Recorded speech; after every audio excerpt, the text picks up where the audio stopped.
Dorothy Hahn stood at the edge of Salvation Cliff with her mate's hand wrapped around her throat, and the last thing she heard before he pushed was, "You are always too powerful for your own good." The fall took 7 seconds. 7 seconds to realize that the man who'd sworn to protect her, who'd marked her as his Luna, who'd whispered promises under every full moon, had just murdered her.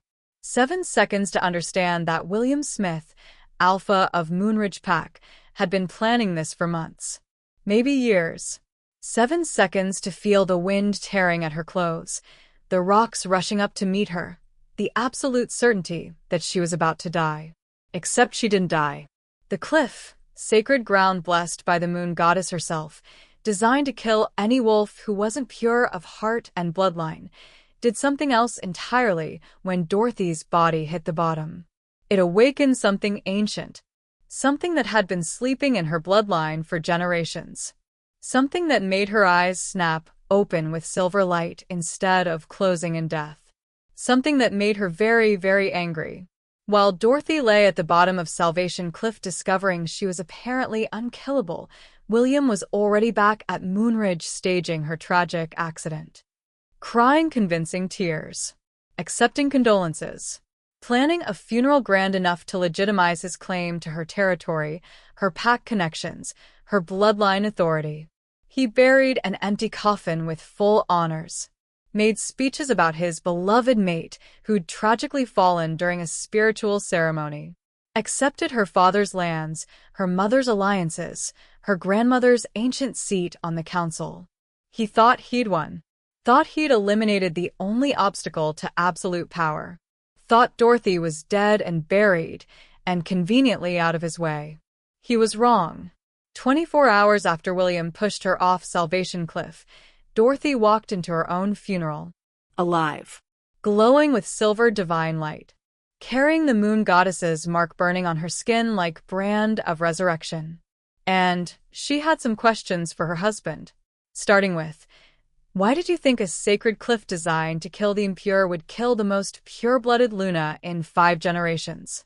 This is the story of what happens when an alpha tries to murder his mate for power and discovers too late that some women don't die. They evolve. This is the story of a funeral that became a trial, of a murderer who became the accused, of a Luna who came back from death more powerful than she left. This is the story of Dorothy Hahn, the woman who survived the unsurvivable and made her killer wish he'd succeeded. Because if William had actually managed to kill her, at least he wouldn't have to face what she'd become. She walked into her own funeral glowing with divine power, and I need to know what happens next. If you want to see a betrayed Luna systematically destroy the alpha who tried to murder her, hit subscribe right now. Because this story has resurrection, revenge, public humiliation of a killer, and a moon goddess who apparently takes murder attempts very personally. Dorothy is about to make William regret every choice that led to pushing her off that cliff. You don't want to miss a single moment. Subscribe, and let's watch justice get served with divine intervention. Let me tell you what it's like to fall off Salvation Cliff. First, there's the moment of disbelief. Your brain can't process that this is actually happening, that the person you trust most in the world just wrapped his hands around your throat and shoved you backward into empty air. You think, this is a mistake, accident, misunderstanding. He'll catch me. He'll shift and dive after me. He'll save me, because that's what mates do. Second, there's the realization. Usually hits around the second 3 of the fall. Understanding crystallizing with perfect, devastating clarity. This wasn't an accident. This was planned, calculated, executed with precision that suggests months of preparation. He's not diving after you because he wants you dead, needs you dead. Plan this exact moment down to the location, the timing, the witnesses who'll corroborate his story. Third, there's the rage. Pure, incandescent fury that burns so hot it almost feels like you could fly on it instead of fall. How dare he? How dare he? You gave him everything, your loyalty, your territory, your bloodline connections, your heart, and he's killing you for it. Using your trust as weapon. Exploiting your love as vulnerability. Fourth, if you last that long, there's acceptance. The rocks are close now. Impact is inevitable. You're going to die, and the man who killed you will get away with it. Will probably be comforted at your funeral. Will inherit everything you had. Will marry again, probably someone more controllable this time. Will live long life while you're just gone. Except that's not what happened to me. I'm Dorothy Hahn, formerly Dorothy Smith after mating, though I'm reconsidering that name choice for obvious reasons. 28 years old. Luna of Moonridge Pack, through marriage to Alpha William Smith. Daughter of the deceased Alpha of Silverblood Pack, which William absorbed after my father's convenient heart attack 3 months into our mating. Granddaughter of Elder Miriam Hahn, who holds one of the 5 permanent seats on the Continental Wolf Council. In other words, I came with connections, territory, bloodline authority, everything an ambitious alpha could want in a mate, everything an ambitious alpha would kill to fully control. William and I met 4 years ago at a continental gathering, one of those formal political events where unmated wolves of status are essentially paraded around for strategic alliance purposes. He was charming, attentive, focused on me with intensity that felt flattering instead of calculated. "You're not like other Lunas," he told me during our 3rd dance. "You actually have opinions, ambitions, power of your own instead of just reflected glory from your mate." I thought that was compliment. Thought he valued my independence. Thought he wanted partner instead of ornament. I was catastrophically wrong. The first year of our mating was good. Great, even. William seemed supportive of my council work, my advocacy for Omega rights, my efforts to reform pack laws that hadn't been updated in centuries. He encouraged me to use my bloodline connections, to leverage my grandmother's influence, to build political capital. I thought he was proud of me. Turned out he was just cataloging my assets for eventual seizure. Year 2, things shifted. Subtle comments about how I was overshadowing him at council meetings. Suggestions that I should let him handle political negotiations. Gentle pressure to transfer my inherited territories into joint control for efficiency. I pushed back. Refused to diminish myself. Refused to hand over power my family had built over generations. Refused to become the controllable ornament he apparently wanted. That's when he started planning to kill me. I know that now. Didn't know it then. Year 3, my father died. Heart attack, the healers said. Sudden. Unexpected. Tragic. William was so supportive through my grief. So understanding. So helpful with managing the transfer of Silverblood territories. So good at consolidating power, while I was too devastated to notice. Year 4, 3 months ago, my grandmother had an accident. Fell downstairs in her own home despite being one of the most sure-footed wolves I'd ever known.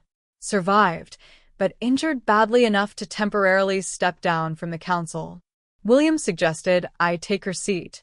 Temporary, he said. Just until she recovers. Someone needs to represent the bloodline. I accepted. Thought I was helping. Thought I was honoring my family's legacy. Didn't realize I was signing my own death warrant. Because as soon as I took that council seat, as soon as I held both my grandmother's political influence and my father's territorial holdings and my own Luna authority, I became too powerful, too influential, too much of an obstacle to William's ambitions. So he invited me to Salvation Cliff for spiritual ceremony. Said we needed to renew our mating bonds. Said the moon goddess would bless us there. Said a lot of things that turned out to be lies designed to get me alone in a location where my death would look like tragic accident. Salvation Cliff is sacred ground, has been for centuries. It's where young wolves go for vision quests, where alphas receive divine confirmation of their leadership, where mates pledge eternal bonds under the moon goddess's direct witness. Legend says the cliff only accepts those who are pure in heart and intention. That anyone who comes to it with darkness in their soul will be rejected, cast down, destroyed. It's also 500 feet of sheer rock face with jagged stones at the bottom. Very convenient for staging accidents. William knew the legends, counted on them, figured that when my body was found at the bottom, everyone would assume I'd been tested by the cliff and found wanting. That maybe I wasn't as pure as everyone thought. That maybe my death was divine judgment instead of murder. Brilliant plan. Almost worked. Except William made one critical miscalculation. He assumed the legends about Salvation Cliff were metaphor. Assumed the testing was spiritual allegory rather than literal magical assessment. Assumed that pushing me off would just be murder disguised as accident. He was wrong about that too. When my body hit those rocks, when my bones should have shattered and my life should have ended, the cliff recognized something. Something in my bloodline. Something ancient and powerful and directly connected to the moon goddess herself. And instead of killing me, it resurrected me.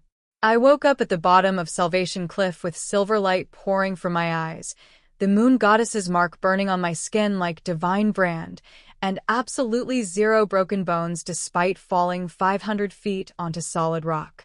I woke up changed, enhanced, awakened to power that had apparently been sleeping in my bloodline for generations, just waiting for the right trigger to activate it. I woke up very, very angry. And while I was lying there processing my miraculous survival and newfound abilities, I heard something from the cliff top above. William's voice, talking to someone on his phone. It's done. She fell during the ceremony just like we planned. Looked completely accidental. She just lost her balance during the ritual. Very tragic. Very unexpected. I'm devastated, obviously. Pause while whoever he was talking to responded. The funeral is tomorrow. I've already contacted the council, claimed her seat on grounds of mating bond transfer. Her father's territories are mine through inheritance law, and her grandmother's too incapacitated to object. Everything is secure. Another pause. No, I'm certain she's dead. No one survives Salvation Cliff. The fall alone would kill normal Wolf, and even if she somehow survived impact, the sacred ground would finish her. She's gone. Finally. That's when I understood completely. This wasn't heat-of-moment violence. Wasn't sudden rage or temporary insanity. This was calculated, premeditated murder planned for months. Possibly years. William had been systematically eliminating my family, consolidating power, positioning himself to steal everything I had. And he thought he'd succeeded. I lay at the bottom of that cliff for 6 more hours, testing my new abilities, planning my revenge, waiting for the right moment. Waiting for William to commit fully to his lie. Waiting for him to stage the funeral, to claim my power, to position himself where maximum witnesses could see his downfall. Because I'd learned something important during my marriage to William. The man loved appearances. Loved public validation. Loved being seen as righteous leader, devoted mate, tragic widower deserving of sympathy. So I was going to give him public stage. Just not the kind he expected. I was going to walk into my own funeral. Alive. Glowing with divine proof of resurrection. Carrying evidence of his betrayal literally written on my skin by the moon goddess. And I was going to watch him try to explain why his tragically deceased mate was standing in front of the entire pack, very much alive. This is that story. The story of how Dorothy Hahn died and came back more powerful. How William Smith murdered his mate and faced divine consequences. How a funeral became a trial and a Luna became something far more dangerous than any Alpha anticipated. Welcome to my resurrection. Welcome to William's reckoning. And pray you're never stupid enough to try murdering someone the moon goddess has personally chosen. Because as William was about to learn, some women don't stay dead. They evolve. And evolution is rarely kind to the people who necessitated it. The blood moon hung over Morning Cliff like an omen Dorothy should have heeded. It's beautiful up here, she said, watching the crimson light paint the ravine below. The sacred site where every Silverwood Luna had taken their vows should have felt peaceful. Instead, her wolf had been restless all evening, pacing anxiously beneath her skin. William stood behind her, close enough that she could feel his breath on her neck. 3 years of marriage had taught her his rhythms, his moods, his tells. Tonight, something was different. His heartbeat was too steady, too controlled. Dorothy. His voice carried none of its usual warmth. We need to talk. She turned, and the look on his face made her blood run cold. This was William's business expression, the one he wore when negotiating territory disputes or ordering punishment for rogues. He'd never looked at her that way before. What's wrong? She reached for him instinctively, but he stepped back. I'm ending this. For words, delivered with the emotion of someone discussing the weather. The marriage, the mate bond, all of it. Dorothy's wolf howled in confusion and pain. What are you talking about? William, if I did something. You didn't do anything. He cut her off with a dismissive wave. That's the problem. You're adequate. A perfectly acceptable Luna. But I need more than adequate now. The words hit like physical blows. I don't understand. Our bond isn't real. William's smile was cruel. Well, it's real for you. That's the beauty of one-sided mate bonds. Your wolf recognized me, latched onto me with all that desperate devotion. Ming. He shrugged. Never felt a thing. I just let you believe what you wanted to believe. Dorothy's mind raced, trying to process what he was saying. One-sided mate bonds were rare, almost unheard of. The pain they caused was legendary. Wolves had died from the heartbreak. Why? The word came out as a whisper. Why would you do this? Your territories. William said it so simply, so matter-of-factly. Your family's ancestral lands, the ones that passed to you when your mother died. I needed access to them, and marriage was the easiest path. You could have just asked. I would have. Shared. William laughed. Dorothy, you sweet, stupid girl. I don't want to share. I want everything. And now that I've secured alliances with the neighboring packs, I don't need you anymore. Actually, I can't afford to keep you around. The implications crystallized with horrifying clarity. You're going to kill me. I was wondering when you'd catch up. William moved closer now, predatory. Here's how this works. You accidentally fell from Morning Cliff during a romantic evening walk. Tragic. The pack will mourn. I'll play the devastated widower beautifully. I've been practicing.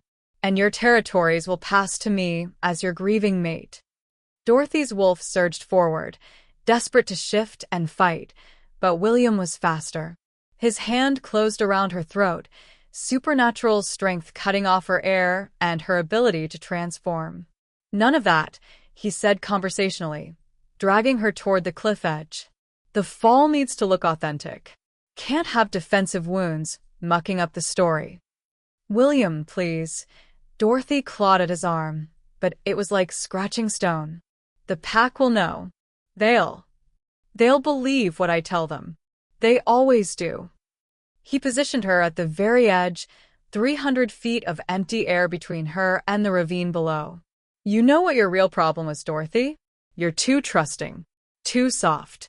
You actually believed in love and loyalty and all those fairy tale concepts. That's why you could never be a real alpha.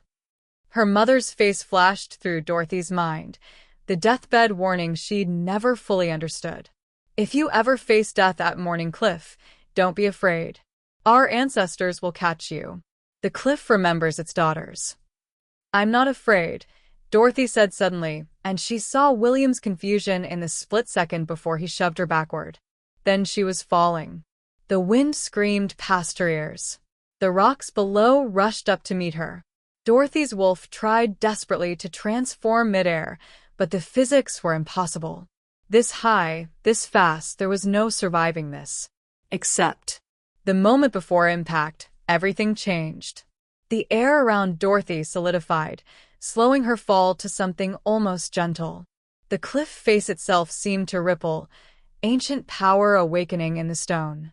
She felt it enter her chest like lightning, pain so intense she should have blacked out, but instead her consciousness expanded. Memories that weren't hers flooded her mind. Wolves with silver markings running through forests that no longer existed. a bloodline so powerful the moon goddess herself had blessed them. Her mother's mother's mother, stretching back through generations to the first morning wolf who'd given this cliff its name. Dorothy's body hit the ground, but instead of breaking, it transformed. Silver light erupted from her skin, so bright it illuminated the entire ravine. Her wolf form emerged, but it was nothing like the honey-colored wolf she'd always been. This wolf was massive, easily twice the size of normal werewolves, with fur that shimmered like starlight and eyes that glowed violet. The transformation was agonizing. Every cell in her body was being rewritten, ancient DNA overriding everything William's betrayal had broken. Dorothy's human consciousness merged with something older, wiser, infinitely more dangerous. When the light finally faded, she stood on 4 legs in the ravine, surrounded by the shattered remains of what used to be Dorothy Hahn, gentle Luna of Silverwood Pack. The creature that remained was something else entirely. Above, she could sense William walking away from the cliff, already rehearsing his grief. She could hear his heartbeat, smell his satisfaction, feel his absolute certainty that he'd won. He had no idea what he'd just awakened.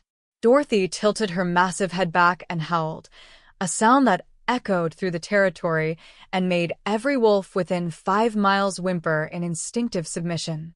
It was a sound that hadn't been heard in 3 generations, a sound that legends were built on. The morning wolves had returned, and William Smith was about to learn what real terror felt like. If your mate threw you off a cliff, would you come back for revenge or just haunt them forever? Crescent Moon, let me know below. Dorothy spent the next 24 hours in the ravine, not because she couldn't leave, but because she needed to understand what she'd become. The ancient memories were still fragmenting through her consciousness, centuries of morning wolf knowledge downloaded into her mind all at once. How to command other wolves without speaking. How to sense deception in a heartbeat. How to channel the moon goddess's power through her very existence. Her mother had known this would happen. The deathbed promise hadn't been comfort. It had been preparation.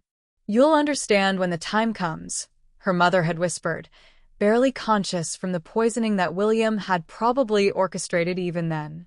Our blood doesn't awaken until we face true death. It's a protection and a curse. You'll be more powerful than any alpha alive, but Dorothy, baby, you'll also be alone. There are no others like us left. Not alone, Dorothy thought, feeling the presence of her ancestors in the cliff stones around her. Never alone again. She'd shifted back to human form at dawn, discovering that her body bore the permanent marks of her transformation. Silver tracings ran across her skin like tattoos, the traditional patterns of the morning wolf bloodline. Her hair, once honey brown, had turned pure silver. Her eyes remained violet even in human form, glowing faintly in darkness. She couldn't hide what she was anymore, which meant William's carefully constructed lies were about to face an insurmountable problem. The dead Luna was coming home. Dorothy climbed out of the ravine as the sun reached its peak, timing her arrival with precision. William would have called the funeral for today. Quick burial was traditional when an alpha's mate died tragically. He'd want to move fast, before anyone asked too many questions. She could sense the pack gathering even from miles away, their grief a tangible thing in the air. It hurt, knowing they mourned her while her murderer played the victim. But that pain would fuel what came next. The funeral home came into view, decorated with white flowers and silver ribbons, traditional Silverwood mourning colors. Cars packed the parking lot. Through the windows, Dorothy could see wolves in formal black, tissues dabbing at eyes, heads bowed in respect. And there, at the front of the room beside a closed casket, stood William. He'd dressed in a perfectly tailored black suit, his face a mask of devastation. As Dorothy watched, he accepted condolences from Elder Morrison, even allowing a few tears to slip down his cheeks. Oscar-worthy performance, she thought coldly. Sarah Chin stood near the back, her eyes red but suspicious. Dorothy's best friend had never fully trusted William, though she'd hidden her doubts to keep the peace. Now Sarah was watching the alpha with barely concealed skepticism, her Omega Wolf's intuition screaming that something wasn't right. Dorothy took a deep breath. Time to crash her own funeral. She pushed open the front doors. The conversation died instantly. Every head turned. Every eye widened. Someone dropped a glass, the crash thunderous in the absolute silence. Dorothy walked down the center aisle, her silver hair catching the light, her violet eyes fixed on William's frozen face. The silver markings on her exposed skin seemed to glow brighter with each step. "Hello, everyone," she said pleasantly. "I hope I'm not late." The room erupted into chaos. Wolves surged to their feet, some crying out in shock, others backing away in fear. The ancient power radiating from Dorothy made their wolves cower instinctively. This was a dominant bloodline, something their very DNA recognized as superior. Only William remained still, his face cycling through expressions too quickly to track. Shock, disbelief, terror, and finally, desperate calculation. "Dorothy." He breathed her name like a prayer, moving toward her with outstretched hands. "Oh my God, Dorothy, you're alive." "I thought, the cliff. How did you survive?" "Beautiful recovery," Dorothy acknowledged. Most of the pack was already softening, relief replacing shock. Of course their alpha was happy his mate survived. Look how he rushed to her side. Dorothy let him approach. Let him reach for her. Let him open his arms for an embrace. Then, with a speed that blurred, she grabbed his wrist and twisted, forcing him to his knees before her. The crack of bone breaking was very loud. "Don't," she said softly. "Touch me." William cried out, trying to pull away, but Dorothy's grip was iron. Around them, the pack shifted uneasily. This wasn't their gentle Luna. This was something else. "Dorothy, you're hurt," William gasped, trying to maintain the narrative even through pain. "The fall must have affected you. Everyone, please, she needs medical." "I need medical attention?" Dorothy's laugh was bitter. "That's interesting, William. Tell me, when you threw me off Morning Cliff, were you planning to provide medical attention? Or were you planning to inherit my territories?" The room went dead silent again. "What are you talking about?" William's voice rose, pitched perfectly for the audience. "Through you? Dorothy, I would never. You fell. I tried to grab you, but—" "Stop." Dorothy released his wrist and stepped back, addressing the pack. "I know what he is. I know what you all think you saw. But the truth is simpler than his lies and more complicated than you can imagine." She pulled back her sleeve, revealing the full extent of the silver markings. Several elder wolves gasped in recognition. "Some of you are old enough to remember the stories," Dorothy said. "About the mourning wolves. About the bloodline that protected this territory before the alphas, before the pack system, before everything we know now. My mother was the last known mourning wolf. She hid it, made me promise to hide it, because she knew what it would mean." Elena Frost, the pack healer, pushed through the crowd. Her aged face was streaked with tears. "Dorothy? Is it true? Are you really?" "I'm what the cliff awakened when my mate murdered me," Dorothy confirmed. "The fall didn't kill me. It transformed me. Brought out the blood my mother suppressed her whole life." "She's delusional," William said desperately, cradling his broken wrist. "The trauma of the fall." "Jackson," Dorothy called, looking directly at the beta. "Your sister died 2 years ago." William said it was a rogue attack near the eastern border. "Do you remember?" Jackson Reed's face darkened. "Of course I remember. There was no rogue attack. William poisoned her because she discovered he was embezzling pack funds. The same poison he used on my mother. Elena can confirm the symptoms match if you ask her." The healer's hand flew to her mouth. "The seizures. The paralysis. I thought it was strange they were identical. But she's making things up." William roared, surging to his feet despite his injury. "Conspiracy theories from someone clearly suffering from head trauma. Then explain this." Sarah Chen's voice cut through the noise. She held up a folder, her hands shaking but her Omega Wolf's determination blazing in her eyes. I spent the last 24 hours in William's office. These are bank records showing systematic theft of pack funds for 3 years. Transfer schedules to the Crimson Fawn pack. And emails. Her voice broke. Emails planning Dorothy's death with Victor Cross, dated 6 months ago. The folder hit the floor, papers scattering. Documented proof of every crime, every betrayal. William's face drained of color. You had no right to access my private. You forfeited your rights when you murdered my Luna, Jackson snarled, and suddenly he was between William and Dorothy, 250 pounds of furious beta wolf. Everything she said, it's true, isn't it? You killed your mate for land. You killed my sister to cover your theft. How long have you been planning this? Since before we married, Dorothy answered quietly. My mother's death wasn't natural. William needed her gone, so he could approach me without interference. She would have sensed what he was. She would have warned me. The pieces were fitting together now, the pack members exchanging horrified looks as they realized the scope of William's betrayal. This is insane. William backed toward the exit, his amber eyes wild. You're all going to believe some supernatural resurrection story over your own alpha? I've led this pack for 5 years. Everything I've done has been for our benefit. Prove you're the alpha then, Dorothy said simply. Command me. Every werewolf knew the fundamental rule. Alphas could command their pack members through sheer force of will. It was how the hierarchy maintained itself. William's face twisted with fury. Kneel, he commanded, pushing every ounce of his alpha power into the word. Dorothy didn't even flinch. Interesting, she said. Now my turn. William Smith, beta of the Crimson Fawn pack, I command you. Tell the truth. The power that rolled off her wasn't just alpha dominance, it was something older, deeper, divine. Every wolf in the room felt it like a physical presence. William's knees buckled, his wolf forced into submission by a bloodline that predated alpha hierarchy. I threw her off the cliff. The words ripped from his throat against his will, tears of rage streaming down his face. I married her for her territories.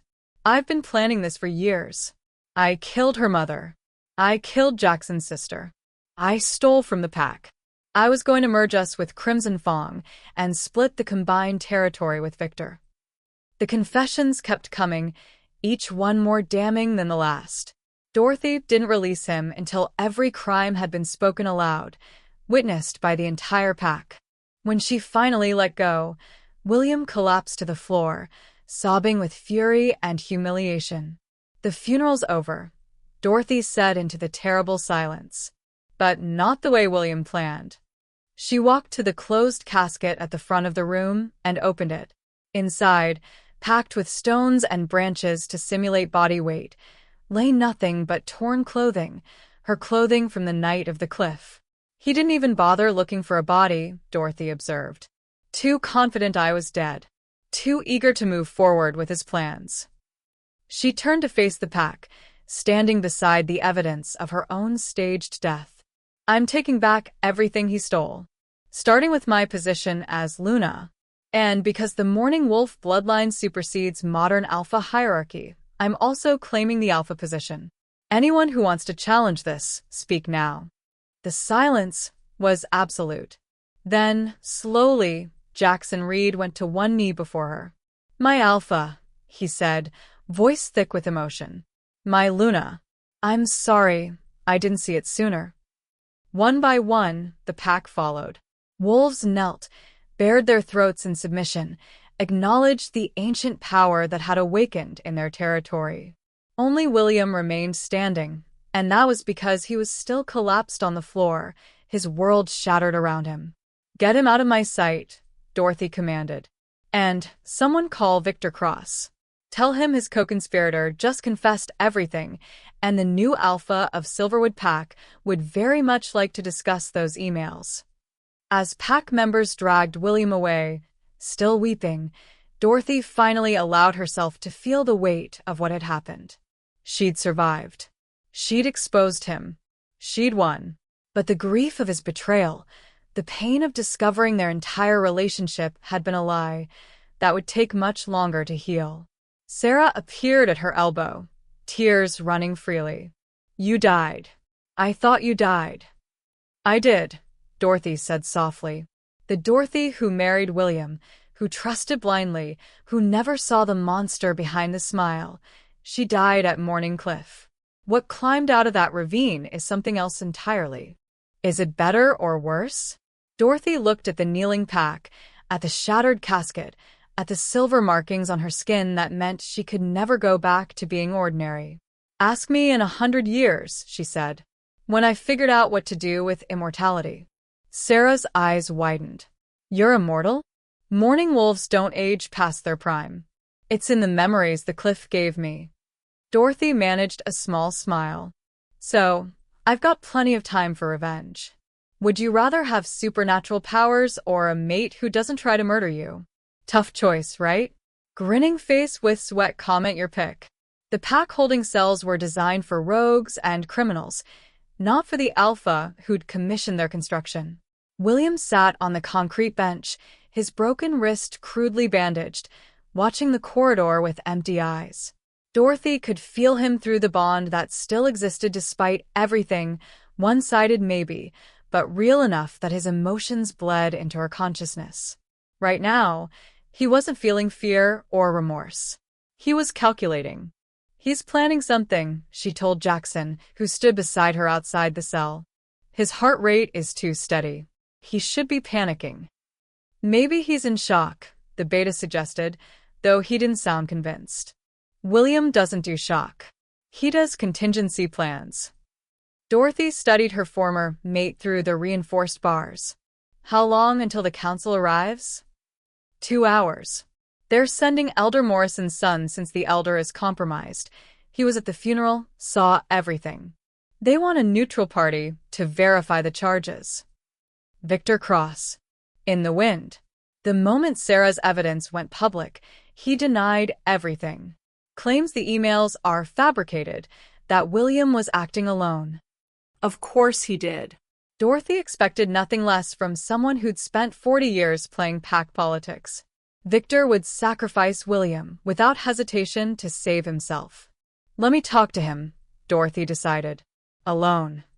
Jackson's protective instincts flared immediately. Not a good idea. He already tried to kill you once. And I'm what? 100 times more powerful now. Dorothy raised an eyebrow. I'll be fine. But I need to understand his endgame before the council gets here. The beta reluctantly stepped aside, though he positioned himself within earshot. Smart. Dorothy entered the cell. William looked up, and for a fleeting moment, she saw genuine emotion cross his face. Not remorse, curiosity. The markings are permanent? He asked, as casually as if they were discussing weather. Yes. And the power? The command ability, He gestured vaguely at her glowing eyes. Whatever that divine light thing was. All real. All permanent. William nodded slowly. You know what's funny? I actually researched your mother's bloodline before I approached you.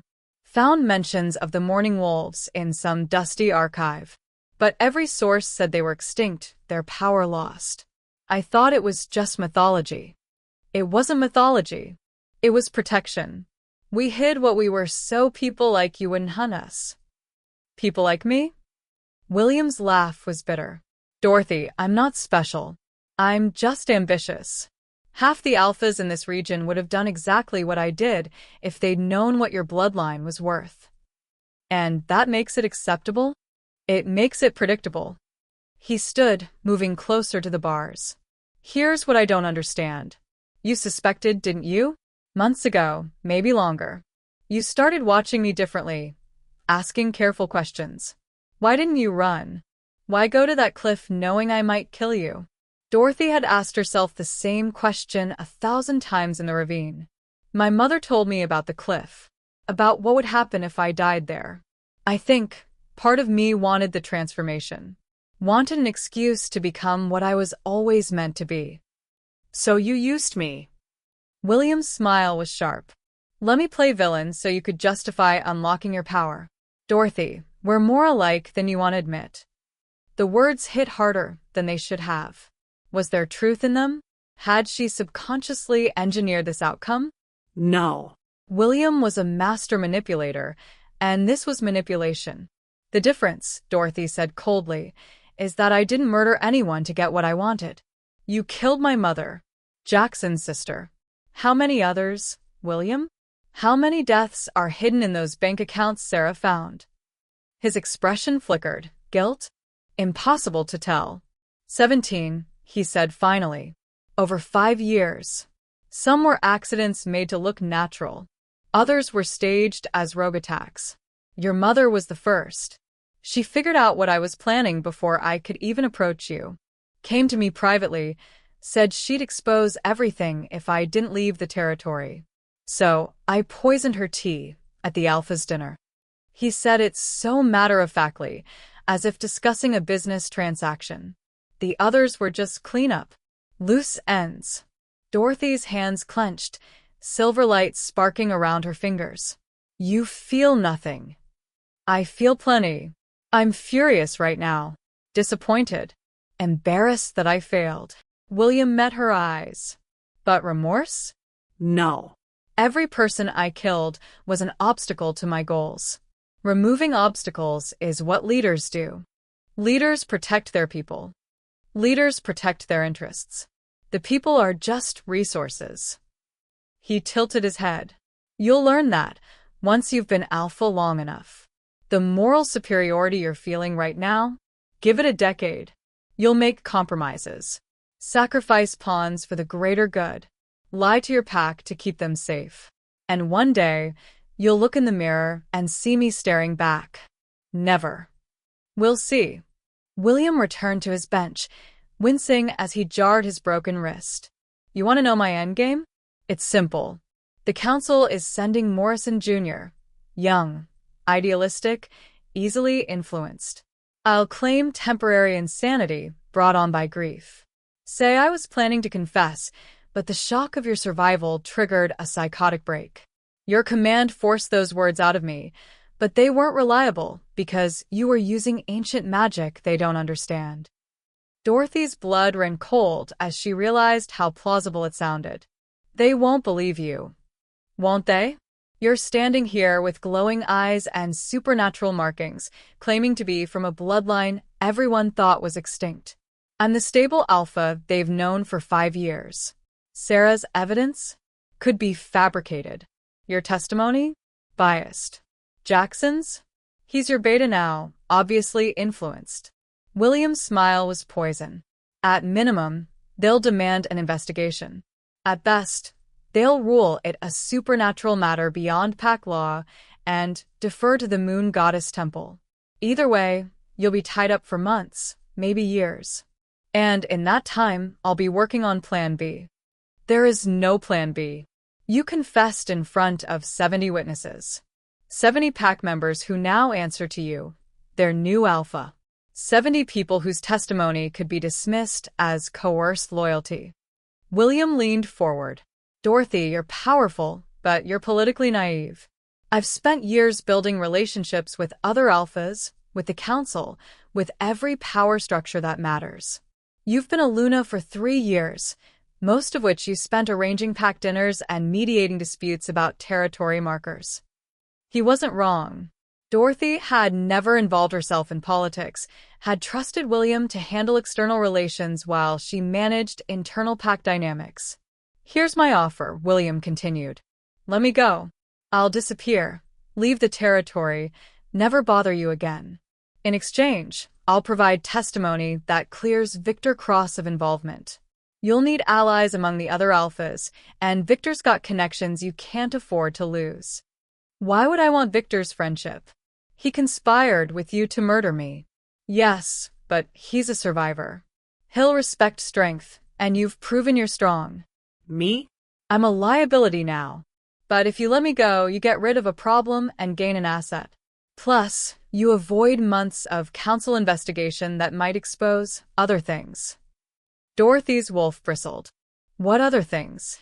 Your immortality, for instance. How do you think the council will react when they learn you'll outlive every other alpha by centuries? That your power will only grow while there's fades? They'll see you as a threat. Better to handle this quietly, let me vanish, and secure your position before anyone realizes what you really are. It was a devil's bargain, and Dorothy knew it. But William's political instincts had always been sharp. If he thought the council would cause problems. No, she said firmly. I won't build my reign on the same corruption that marked yours. You face justice. Victor faces exposure. And if the council has problems with what I am, they can bring those concerns directly to me. William's expression hardened. Then you're a fool. You have power but no idea how to use it politically. Within a year, the other alphas will have you so tied up in bureaucracy and protocol that you'll be neutered despite your bloodline. They're terrified of change, Dorothy.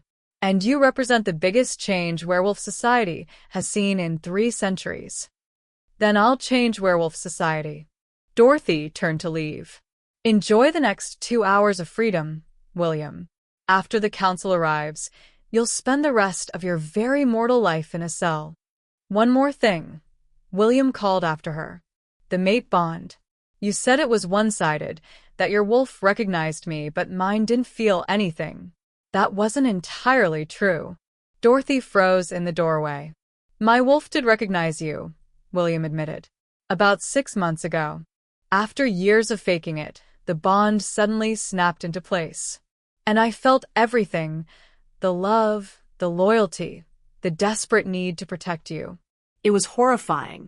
All my careful planning threatened by inconvenient emotions. He laughed bitterly. So, I took suppressants. Wolfsbane derivatives that blocked the bond. Let me continue the mission without my wolf interfering with logic. The revelation staggered her. You drugged yourself to kill your own mate? I drugged myself to complete what I started. The person I was 5 years ago made a plan. The person I became after the bond tried to sabotage it. Et chose consistency. William's eyes glittered in the dim light. So yes, Dorothy. I did love you in the end. And I murdered you anyway. Think about that when you're making your moral judgments from your alpha throne. Think about how far someone will go to avoid being controlled by fate. Dorothy walked out of the cell without another word, her hands shaking.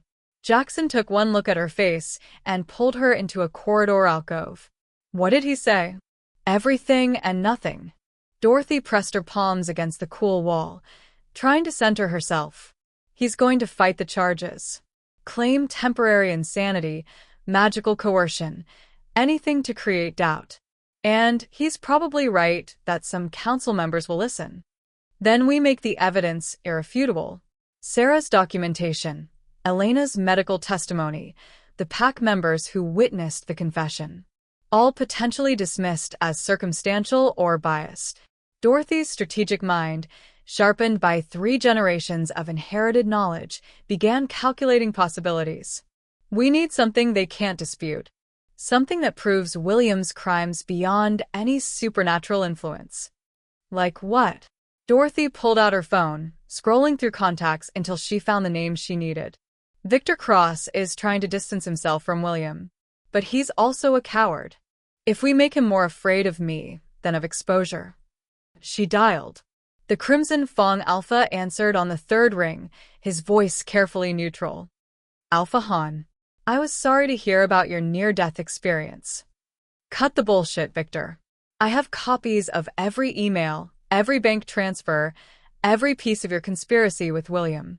Right now, he's sitting in a cell preparing to blame everything on you to save himself.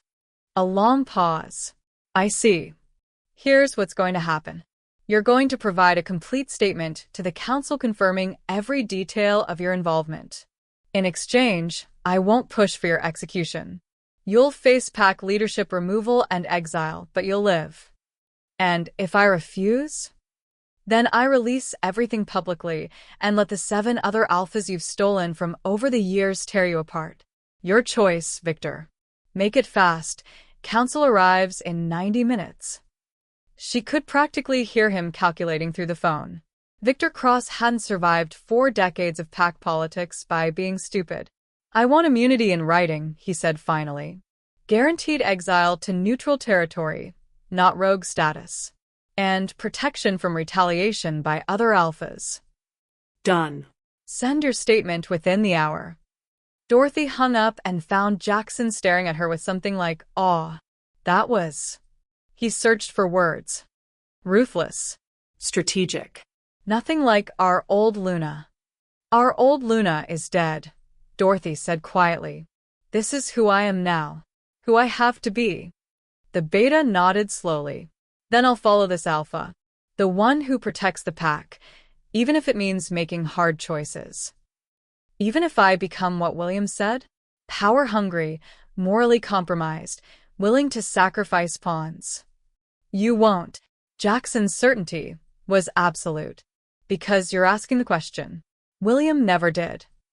2 hours later, Counsel Elder Morrison Jr. arrived with an entourage of neutral arbitrators. He was younger than Dorothy expected, barely 40, with the earnest expression of someone who still believed pack law could be fair and just. She met him in the pack house's formal receiving room, flanked by Jackson and Elena. Sarah stood nearby with 3 legal boxes full of documented evidence. Alpha Han. Morrison Jr. inclined his head respectfully, though his eyes lingered on her silver markings. I'm here to investigate the serious charges brought against former Alpha William Smith. Before we begin, I need to verify you are indeed Dorothy Han, the Luna who was reported deceased 2 days ago. I am. The reports of my death were greatly exaggerated. Dorothy kept her tone professional. By my attempted murderer, as it happens. Yes, well, that's certainly an unusual claim. He shuffled papers nervously. I understand there was a public confession at your funeral? Forced under magical coercion, according to William's preliminary statement, Dorothy guessed. Morrison's surprise confirmed she was right. You've spoken to him? Briefly. He's preparing a defense based on temporary insanity and supernatural influence. Claims my Morning Wolf bloodline compelled false statements. And did it? Dorothy met his eyes steadily. I commanded him to tell the truth. He did. Everything he said was accurate, and I can prove it without relying on my testimony or his. She gestured to Sarah, who began distributing folders. 3 years of financial records showing systematic embezzlement. Email correspondence with Victor Cross planning territorial merger and my assassination. Medical files from Elena Frost documenting 17 suspicious deaths over 5 years, all with identical poison signatures. And Dorothy pulled out her phone. A sworn statement from Alpha Victor Cross, received 45 minutes ago, confirming every detail of the conspiracy. Morrison Jr.'s face paled as he reviewed the documents. This is extensive. It's irrefutable, Dorothy corrected. William Smith married me to steal my territories, murdered 17 pack members, including my mother, to cover his crimes, and attempted to kill me when I was no longer useful. The evidence exists independent of any supernatural influence. Victor Cross's statement was given voluntarily in exchange for reduced sentencing. He'll testify before the full council if needed. The elder set down the papers with shaking hands. Alpha Han, if even half of this is accurate, we're looking at one of the most extensive criminal conspiracies in modern pack history. The council will need to convene a full tribunal. William Smith will face not just removal but possible execution. Good, Dorothy said simply. However, Morrison hesitated. There are concerns about your transformation. The Morning Wolf bloodline hasn't been documented in over a century. Some council members may question whether your power constitutes a threat to pack hierarchy. There it was. Exactly what William had predicted. Elder Morrison, Dorothy said carefully, I didn't choose this bloodline. I was born to it, and it awakened in self-defense when my mate tried to murder me. If the council wants to debate whether survival constitutes a threat, they're welcome to do so. But I won't apologize for refusing to die quietly. Jackson stepped forward. The Silverwood Pack stands unanimously behind Alpha Han. If the council has problems with her leadership, they can bring those concerns to us directly. As does the pack healer, Elena added. I've served 3 alphas and 5 lunas. Dorothy Han is the strongest, fairest leader this pack has seen in my lifetime. Morrison looked at the united front before him and seemed to make a decision. I'll recommend the council focus on William Smith's crimes rather than debating bloodline politics. But Alpha Han, you should prepare for questions. Some of the elders are traditional. They won't like change. They can join the very long list of people who underestimate me, Dorothy said. It hasn't worked out well for the others. William's tribunal was scheduled for the following week. In the meantime, Dorothy had a pack to run and a reputation to establish. She started by addressing the full pack in formal assembly, standing before 200 wolves who'd watched their world turn upside down in 48 hours. I know you're confused, she began. Your alpha was exposed as a murderer. Your Luna died and came back transformed. Everything you thought you knew about pack leadership has been challenged. So let me be very clear about what happens next. Dorothy let her power flare, just enough that every wolf in the room felt the ancient bloodline in their bones. I am Dorothy Han, daughter of the last morning wolf, Luna, and now alpha of Silverwood Pack. I didn't ask for this position. I earned it by surviving attempted murder and exposing corruption that threatened every member of this pack. Some of you may question my methods or my bloodline. That's your right. But understand this, I will protect this pack with everything I am. I will root out every trace of William's poison. And I will build something better than what he tried to destroy. She paused, letting the words sink in.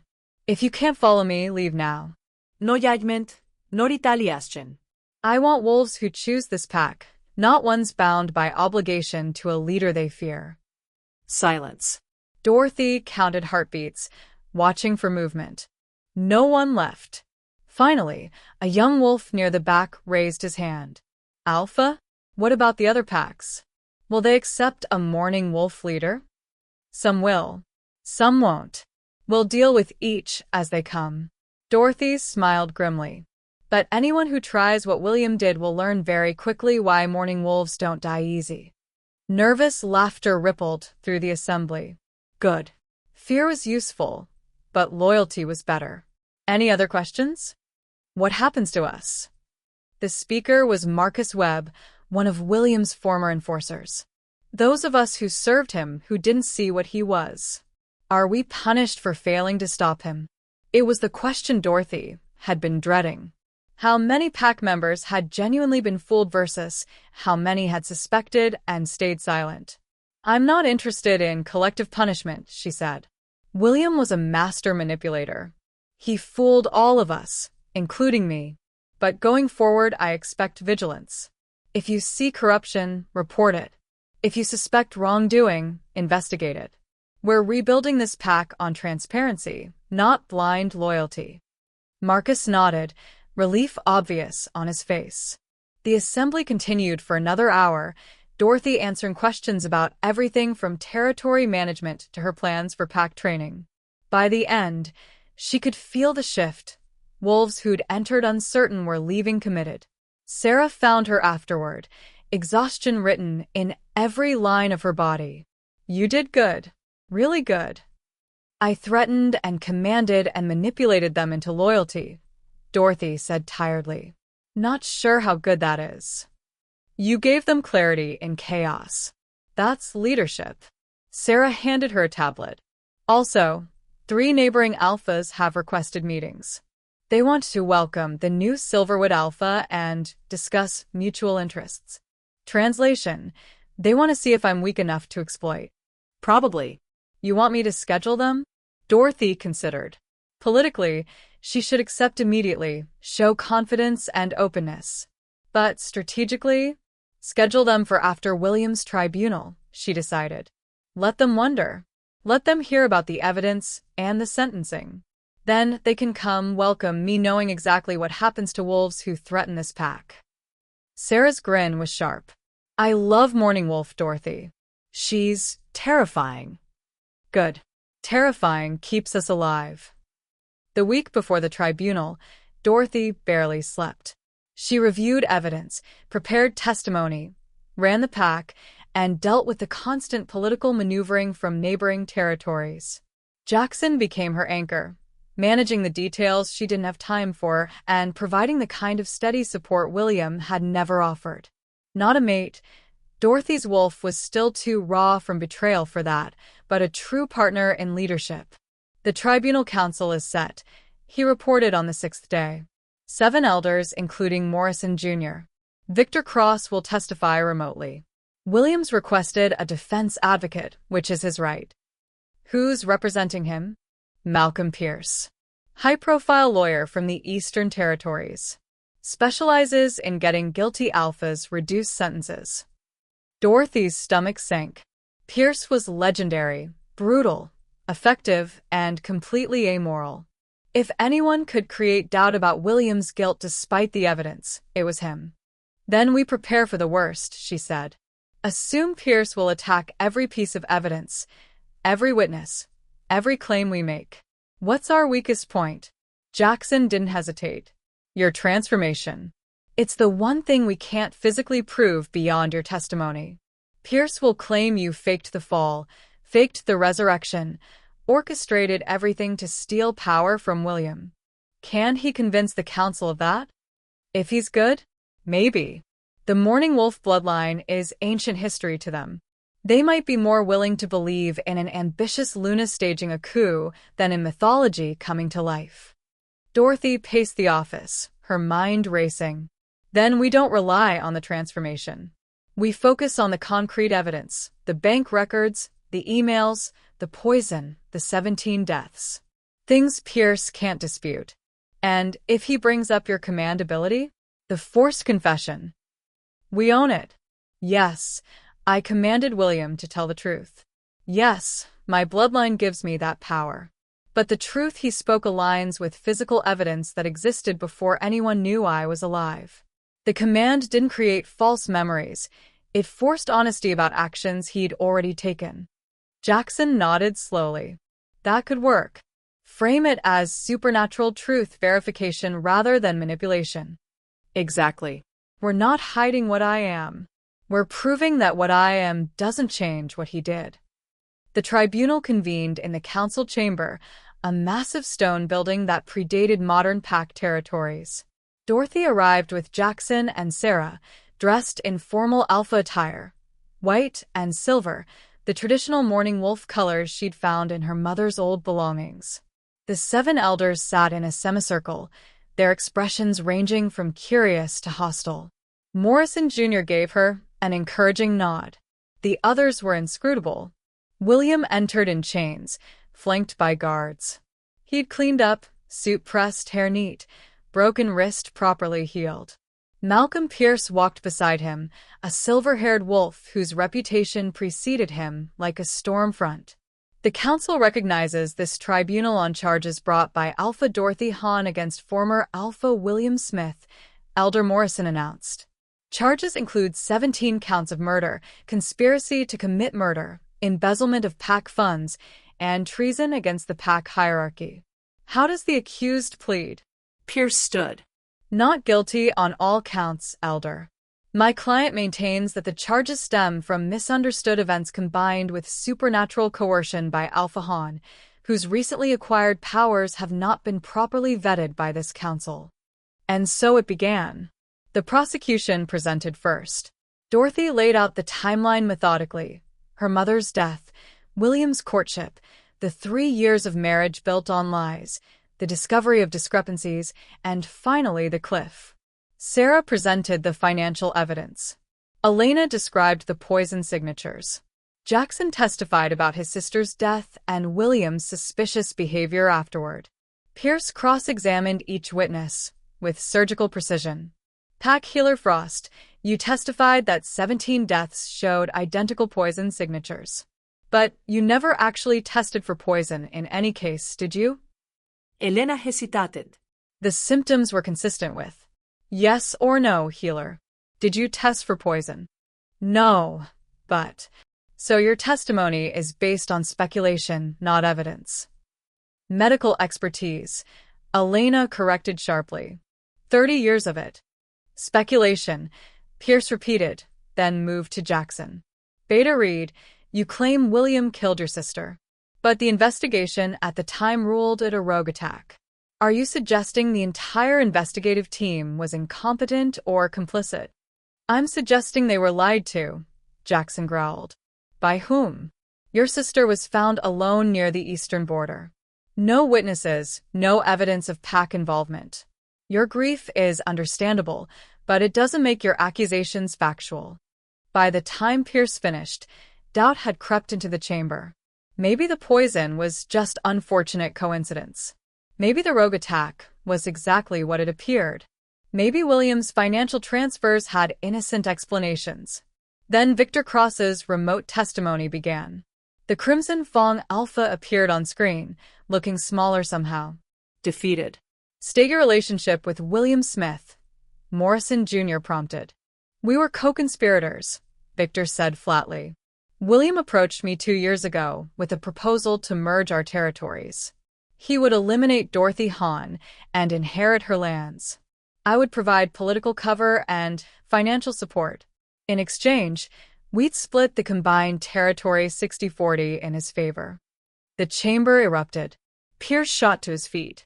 Elder Morrison, this testimony is suspect. Alpha Cross is facing his own charges and clearly trying to shift blame. Are these your emails? Morrison held up the printed correspondence. Your signature, your official pack account. Victor's face crumbled. Yes. Did William Smith approach you with a plan to murder his mate? Yes. Did you agree to support this plan? Yes. Pierce tried to interrupt again, but Morrison silenced him with a look. Continue, Alpha Cross. For the next hour, Victor detailed everything. The planning sessions, the poison acquisition, William's increasing paranoia about Dorothy, suspecting him, the decision to accelerate the timeline when William's mate Bond unexpectedly activated. He was terrified, Victor admitted. Said the bond was making him weak, making him care about her. He started taking suppressants to block the connection. Became obsessed with finishing what he started before the bond ruined everything. Dorothy's hands clenched. Hearing it confirmed publicly somehow made it worse. And the cliff. Morrison pressed. William told me he'd take her to Morning Cliff during the blood moon. Romantic setting, plenty of witnesses would confirm they'd gone there together. He'd push her, return with a story about an accident, bury her quickly before questions arose. I was supposed to provide an alibi if anyone checked his timeline. Did you believe she would survive the fall? Victor laughed bitterly. No one survives Morning Cliff. That's why it was perfect. We never imagined. He looked directly at the camera, directly at Dorothy. We never imagined what she actually was. Pierce tried to salvage it in cross-examination. Alpha Cross, you've been offered immunity in exchange for this testimony, correct? Reduced sentencing, Victor corrected. Not immunity. But still, significant motivation to lie. I'm not lying. I have nothing left to protect. Victor's resignation was total. William Smith planned his mate's murder meticulously. I helped him. We're both guilty. The only difference is she survived. The final witness was Dorothy herself. She took the stand calmly, meeting each elder's gaze in turn. Pierce circled her like a predator sensing weakness. Alpha Hahn, you claim William threw you from Morning Cliff. But you obviously survived. How? My Morning Wolf bloodline awakened during the fall. The cliff itself is sacred to my ancestors. It transformed rather than killed me. How convenient. A supernatural explanation that can't be verified. The transformation can be verified. These markings are permanent, visible proof. Of body modification, Pierce interrupted. Silver tattoos, easily obtained. Glowing eyes, achievable with contacts. You ask this council to believe in resurrection because you have pretty lights. Anger flared, but Dorothy controlled it. The transformation gave me abilities beyond physical appearance. command voice, enhanced strength, connection to pack bonds. Abilities that conveniently allow you to control witnesses and force confessions. Tell me, Alpha Han, how do we know any testimony here is reliable when you can command wolves to say whatever you want? The physical evidence existed before my transformation. The bank records, the emails, could be fabricated. Technology makes it easy. Victor Cross is saving himself by confirming your story. Classic conspiracy. Pierce was good. Really good. He'd taken every piece of evidence and cast it in doubt, made the supernatural sound suspicious rather than miraculous. Let's discuss your mate bond with William, he continued. You claim it was one-sided. That your wolf recognized him but didn't reciprocate. That must have been painful. It was. Painful enough to want revenge? To fabricate charges against a mate who didn't love you back? Dorothy's wolf snarled. I didn't fabricate anything. No? Let's consider an alternative timeline. You discovered William planned to divorce you. Enraged, you staged your own death to frame him. You used your family's resources to create false evidence. You manipulated vulnerable pack members like Sarah Chen and Jackson Reed, who had their own reasons to resent William. And now you're here, using supernatural intimidation to seize power. That's not. Prove it isn't. Prove the Morning Wolf bloodline is real. Prove William actually attacked you. Prove any of this is more than an elaborate frame job by a scorned Luna with access to ancient magic we don't understand. Silence fell. Dorothy realized with cold clarity that Pierce had done it, created enough doubt that the council might actually question her version of events. Then she remembered what she was, what her bloodline had made her. You want proof? Dorothy stood. Fine. She let her power unfurl completely. Not just the surface manifestations Pierce had dismissed as tricks, but the full weight of 3 generations of Morning Wolf bloodline condensed into one body. The air in the chamber grew heavy. Every wolf present felt their own wolves press low in submission, not because Dorothy commanded it, but because their very DNA recognized superior hierarchy. The silver markings on her skin blazed with light that couldn't be faked, couldn't be replicated with technology. It was divine power, moon goddess blessed, and it made the electric lights flicker and die. In the darkness lit only by Dorothy's glow, she spoke. I am Dorothy Han, daughter of Maria Han, daughter of Catherine Han, daughter of the Morning Wolf bloodline that protected these territories before packs existed. My mother hid what we were because wolves like you, she gestured to Pierce, would exploit it, would try to control it, would fear it. The light intensified. William Smith threw me off Morning Cliff to steal my inheritance. But that cliff has been sacred to my family for 300 years. My ancestors made it a place of transformation, not death. When I fell, they caught me, remade me, gave me the power to expose the corruption rotting this pack system. She turned to the council, letting them feel the full weight of what she'd become. You want physical proof? Here it is. I command every wolf in this room to shift. She didn't use words, didn't use force. Just released the smallest fraction of her command ability, the natural dominance that made alpha hierarchy work. Instantly, every wolf began to transform. Not because they wanted to, but because their wolves couldn't resist the order from a bloodline that superseded modern pack structure.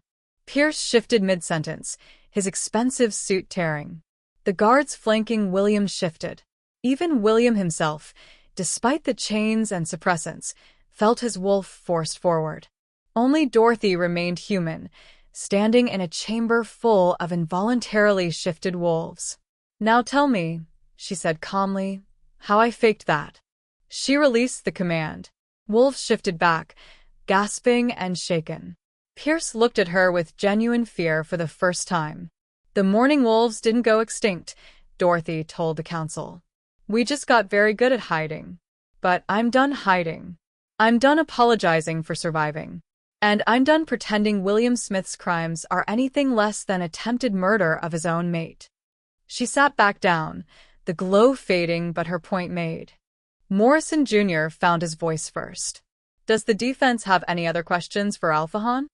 Pierce looked at Dorothy, at the residual silver light still playing across her skin, at the chamber of shaken wolves who'd just been commanded like puppets. No further questions, he said quietly. The council deliberated for 3 hours. Dorothy waited in an antechamber with Jackson and Sarah, trying not to pace. You terrified them, Sarah observed. Which is either really good or really bad. Both, Jackson said. They can't deny what you are now, but that might make them more afraid of what you'll become. Dorothy knew he was right. She'd proven her power and possibly made herself a target for every alpha who feared change. Finally, Morrison Jr. emerged. His expression was carefully neutral. The council has reached a verdict. They returned to the main chamber. William stood with Pierce, his face blank. Resigned or planning, Dorothy couldn't tell. William Smith, Morrison announced, this council finds you guilty on all 17 counts of murder, guilty of conspiracy to commit murder, guilty of embezzlement, and guilty of treason against pack hierarchy. Your crimes are extensive, premeditated, and devastating to the foundation of pack law. William didn't react, didn't blink. You are hereby stripped of your alpha status, your pack membership, and your wolf identity. The council recommends immediate execution, to be carried out by the wronged pack as is their right. Now William's face changed, fear bleeding through the careful control. However, Morrison continued and Dorothy's stomach dropped. Given the unusual circumstances of this case, including the unprecedented involvement of Mourning Wolf bloodline abilities, the council offers an alternative sentence. No, Dorothy breathe. William Smith, you may choose permanent exile to the Shadowlands, neutral territory where no pack law applies. You will live as a fully human exile, your wolf forever suppressed by council magic. You will never be allowed to return to any pack territory, contact any pack member, or access any supernatural abilities. This is a life sentence, but it is life. Pierce whispered urgently to William. Dorothy could see the calculation happening. Death versus permanent human exile. I choose exile, William said. The chamber erupted in protests. Jackson surged forward. Elder Morrison, he murdered 17 pack members. Exile is mercy he doesn't deserve. The council has spoken, Morrison said firmly. Alpha Han, as the primary victim, you have the right to override this sentence and demand execution. Do you wish to do so? Every eye turned to Dorothy. William watched her, his expression unreadable. She should demand his death.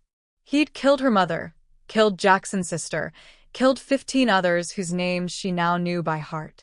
He'd betrayed every vow, broken every trust, thrown her off a cliff.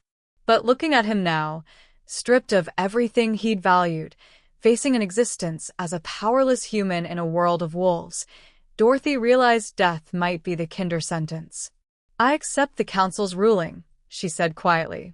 William Smith will live the rest of his mortal life as an exile, knowing everything he destroyed himself to achieve was lost the moment I survived his murder attempt.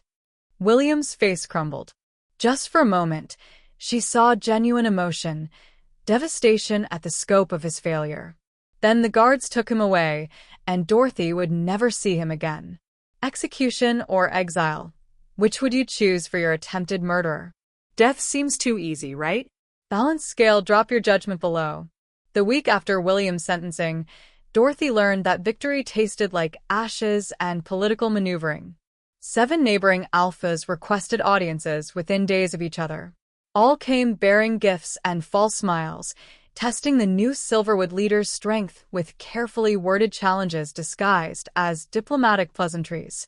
Alpha Marcus Thompson of Ironwood Pack was first. He arrived with an entourage of 20 wolves, excessive for a friendly visit, clearly meant to intimidate.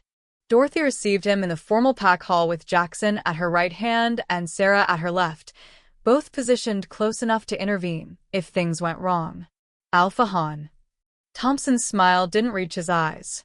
Congratulations on your ascension. Quite the dramatic takeover. I didn't take over. I took back what was mine. Dorothy kept her tone pleasant but firm. William stole my position through deception and attempted murder. The council ruled in my favor. Oh, I'm not questioning the legality. Just observing that a Luna becoming alpha is unprecedented in recent pack history. Some might call it ambitious. Some might call surviving attempted murder resilient, but I suppose perspective varies. Thompson's smile tightened. Indeed. I wanted to discuss our border territories.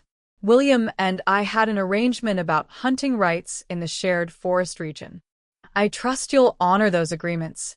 Dorothy had anticipated this. She'd spent the past week reviewing every treaty and arrangement William had made, discovering that most favored other packs at Silverwood's expense. I'm reviewing all existing agreements, she said. Any that prove mutually beneficial will continue. Others may require renegotiation. Renegotiation. Thompson's voice hardened. Alphahan, those agreements were made in good faith between established leaders. You can't simply discard them because you're new to the position. I can when they were made by a criminal who sold Silverwood's interests to cover his embezzlement. Dorothy leaned forward. The hunting rights you mention? William gave you access to our best game lands in exchange for political support when he needed witnesses to confirm his grieving mate performance. That deal dies with his alpha status. You're making a mistake. Ironwood has been Silverwood's ally for 20 years. Ironwood stood by while William murdered 17 pack members. Where was that alliance when we needed it? Dorothy let silver light flicker in her eyes, just enough to make Thompson's wolf stir uneasily. I'm not my predecessor, Alpha Thompson. I don't make deals that benefit me at my pack's expense. Propose something fair, and we'll talk. Come here expecting to exploit a new alpha, and you'll leave disappointed. Thompson's jaw clenched. The other alphas are watching this transition carefully, Alphahan. You're already controversial because of your bloodline. Antagonizing potential allies would be unwise. Is that a threat? It's friendly advice. From someone who's been leading packs since before you were born. He stood, his 20-wolf entourage rising with him. Think about it. The supernatural world moves slowly.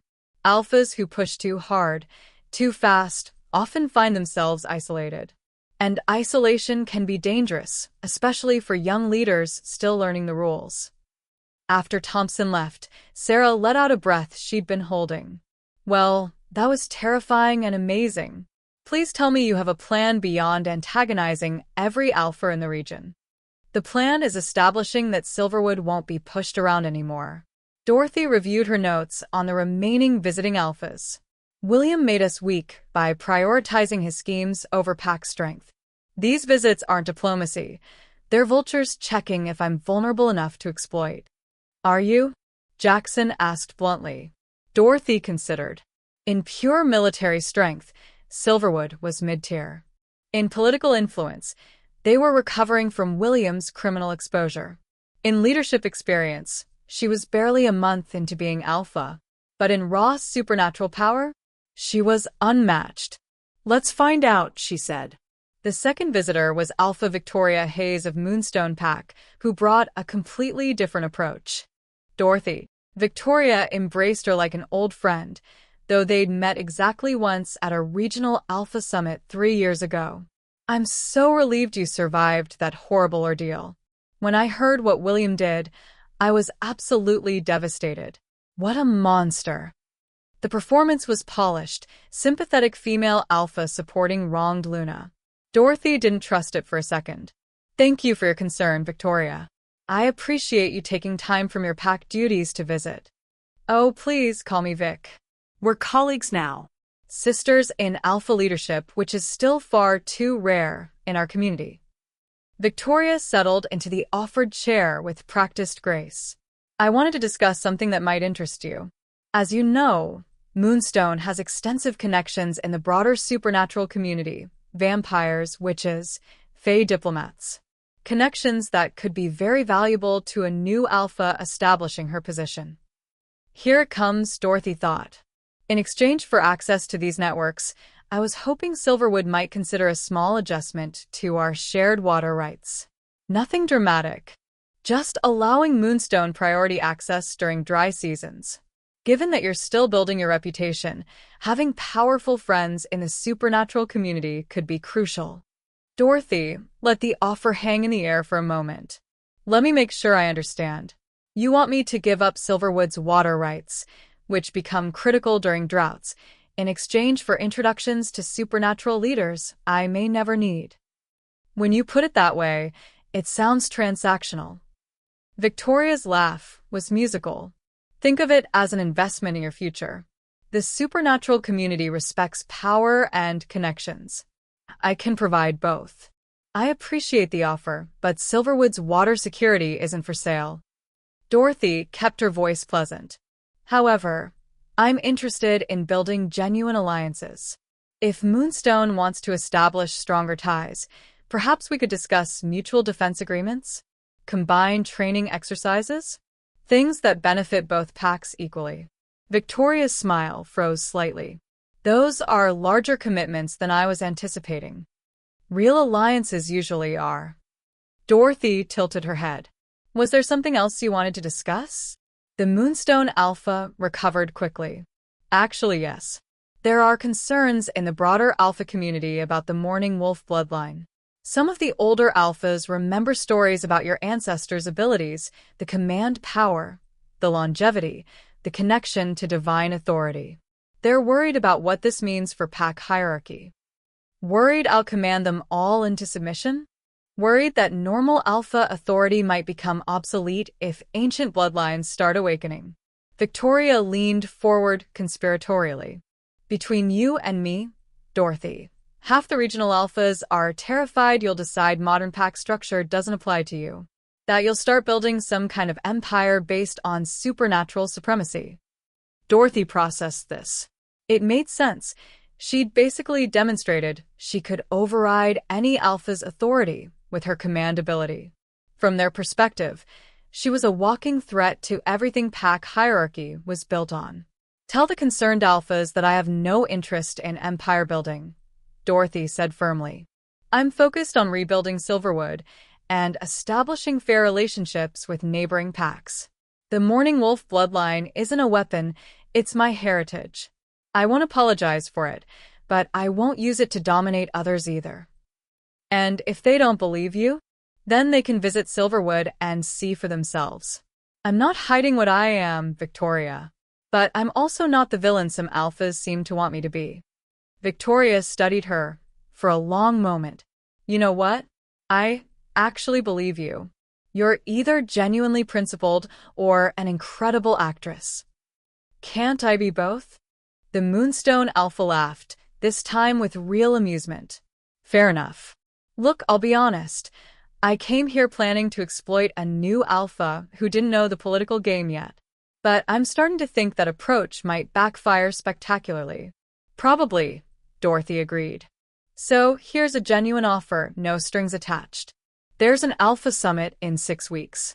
Regional gathering, very political, lots of posturing and alliance building. You should attend. Meet the other leaders on neutral ground, let them see you're not planning world domination, maybe make some actual friends. Will they be receptive to a Morning Wolf attending? Some will. Others will try to undermine you.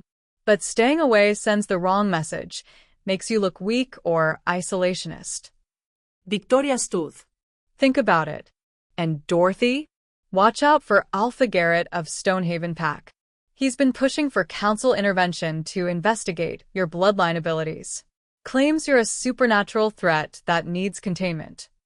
After Victoria left, Jackson shook his head. I can't tell if that was actually helpful or just more sophisticated manipulation. Both, Dorothy and Sarah said simultaneously. Dorothy reviewed the summit invitation Victoria had left.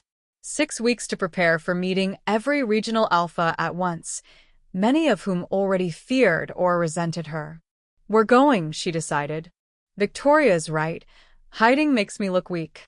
And I need to address these fears before they turn into active opposition. You realize this could be a trap? Jackson pointed out. Get all the controversial new alpha in one place, away from her territory? It's definitely a risk. But it's also an opportunity. Dorothy felt the strategic knowledge inherited from 3 generations of mourning wolves surfacing. Ancient alphas didn't just dominate through power. They built coalitions, made themselves valuable, created situations where opposing them became more costly than accepting them. So you're going to politics your way through this? I'm going to show them that the mourning wolf bloodline isn't a threat, it's an asset. That having me as an ally is smarter than treating me as an enemy. Sarah grinned. I love it when you get that scheming look. What's the plan? Over the next 6 weeks, Dorothy transformed Silverwood from a pack recovering from scandal into a showcase of effective leadership. She implemented new training programs that Jackson designed, focusing on actual combat skills rather than the performative exercises William had favored. She opened pack finances for full transparency. Sarah created a system where every member could review exactly how pack resources were being used. She also started doing something no previous alpha had tried: weekly open forums where any pack member could bring concerns directly to her. The first forum was awkward. Wolves shuffled nervously, clearly uncertain about speaking freely to an alpha whose power could force truth from their lips. I'm not going to command anyone, Dorothy assured them. This is voluntary. But I can't lead effectively if I don't know what you actually think versus what you think I want to hear. Eventually, a young wolf named Timothy raised his hand. Alpha? Is it true you're immortal? Some wolves are saying mourning wolves don't age. Dorothy had known this question would come. It's true. My bloodline ages to physical prime, and then stops. Barring violence or illness, I'll live for centuries. Murmurs rippled through the assembly. Timothy pressed on. What happens when you've been alpha for 100 years and everyone else is old or dead? Do you just keep ruling forever? I don't know, Dorothy admitted. The mourning wolves never established permanent dynasties. My ancestors tended to lead until they felt their pack was stable, then passed authority to the next generation and moved on. I assume I'll do something similar, but ask me again in 50 years. That's not very reassuring, someone muttered. Would you prefer I lie and pretend I have all the answers? Dorothy challenged. I'm figuring this out as I go, just like everyone else. The difference is I'm doing it publicly instead of pretending I'm infallible. The honesty seemed to help. Questions came more freely after that, ranging from mundane pack business to deeply personal concerns about the future. An elder wolf asked about William's exile. Do we know where he is? Is there a chance he'll come back? The Shadowlands are magically enforced neutral territory, Dorothy explained. William is there, stripped of his wolf, living as a human among other supernatural exiles. The council monitors the borders constantly. He can't leave, can't contact anyone outside, can't access any supernatural abilities. He's effectively in permanent solitary confinement. Do you regret not choosing execution? Dorothy had asked herself the same thing repeatedly. Sometimes. He murdered my mother, killed Jackson's sister, destroyed 17 lives. Death seems like the minimum he deserved. But I also know that killing him wouldn't bring anyone back. At least this way, he spends the rest of his life knowing he lost everything. That seems like justice too. The territorial improvements weren't just internal. Dorothy also reached out to packs William had antagonized, offering fair renegotiation of the exploitative deals he'd made. Most were suspicious initially. Why would an alpha voluntarily give up advantages? Because sustainable relationships are more valuable than short-term gain, Dorothy explained to each delegation. William's approach left Silverwood isolated and resented. I'd rather have genuine allies than coerced agreements that breed resentment. Slowly, the relationships improved. Border disputes were resolved fairly. Hunting rights were rebalanced. Silverwood started building actual cooperative arrangements instead of the extractive deals William had preferred. The transformation didn't go unnoticed. Dorothy received regular reports of other alphas discussing her unusual leadership approach. Some were intrigued. Others were more critical. "She's too soft," one report quoted Alpha Garrett saying. "Giving up advantages, sharing power, treating pack members like equals. It's not sustainable. Eventually, someone will exploit that weakness." Dorothy almost hoped they'd try. 3 weeks before the summit, Jackson brought concerning news. "We've got rogues near the eastern border. 5 of them. No clear territory affiliation. They've been watching our patrols for 2 days. Rogues weren't uncommon. Wolves who'd left or been exiled from their packs often wandered between territories. But organized groups watching specific borders suggested planning, not random wandering." "Are they aggressive?" Dorothy asked. "Not yet. But one of our scouts recognized the leader, Marcus Webb's younger brother, Thomas. He was exiled from Ironwood 6 months ago for challenging Alpha Thompson's authority." Dorothy's instincts prickled. Thompson sends his brother to scout our borders 3 weeks before a major summit? That's not coincidence. "What do you want to do?" "I'll talk to them." Jackson's protest was immediate. "Absolutely not. Rogues are unpredictable, and if Thompson is behind this, it's probably a setup. Which is exactly why I'm going personally. If Thompson thinks he can test me through proxies, he needs to learn otherwise." Dorothy stood. "Assemble a team. We're going to have a conversation with Thomas Webb about his intentions." They found the rogues camped in a clearing just inside Silverwood territory. Deliberate trespass, obvious provocation. Thomas Webb stood as Dorothy's group approached. He was younger than his brother, maybe 25, with the lean, dangerous look of wolves who'd survived on their own. "Alpha Han." His tone was mocking. "Heard you were the welcoming type. Thought we'd test that reputation. You thought wrong. This is Silverwood territory. You have 10 seconds to explain your presence before I treat you as hostile intruders." "Hostile? We're just passing through." Thomas grinned. "Of course, if the Great Morning Wolf Alpha wants to force us to leave, she's welcome to try. I'm curious how that ancient bloodline holds up in actual combat." There it was, the real purpose of this encounter. Thompson had sent his exiled brother to test Dorothy's fighting capabilities. If she struggled against a rogue, it would signal weakness before the summit. If she used her supernatural abilities, it would fuel fears that she relied on unfair advantages. Classic political trap. "You want to fight?"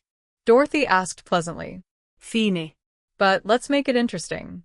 You and me, one-on-one. If you win, your group gets safe passage through Silverwood. If I win, you tell me exactly who sent you and what they're hoping to accomplish." Thomas's eyes gleamed. "Deal." "First to submit or die." "First to yield. I don't kill wolves for being stupid enough to challenge me." They cleared a space in the clearing. Jackson looked worried. Dorothy had trained extensively since her transformation, but she'd never actually fought outside controlled pack exercises. Thomas shifted first, his wolf form large and scarred from rogue life. Dorothy shifted after, feeling her morning wolf form ripple into existence, larger, faster, marked with silver patterns that glowed even in daylight. The fight lasted approximately 30 seconds. Thomas lunged with impressive speed, aiming for Dorothy's throat in a classic dominant challenge.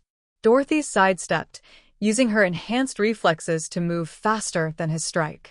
Before he could recover, she had him pinned, her jaws at his throat, supernatural strength making his struggles meaningless. "Yield," she commanded, releasing enough power that his wolf couldn't disobey. "I yield," he gasped, shifting back to human form beneath her. Dorothy released him and shifted back as well. "Now talk. Who sent you?" Thomas sat up, rubbing his throat. "You already know. My brother, Alpha Thompson.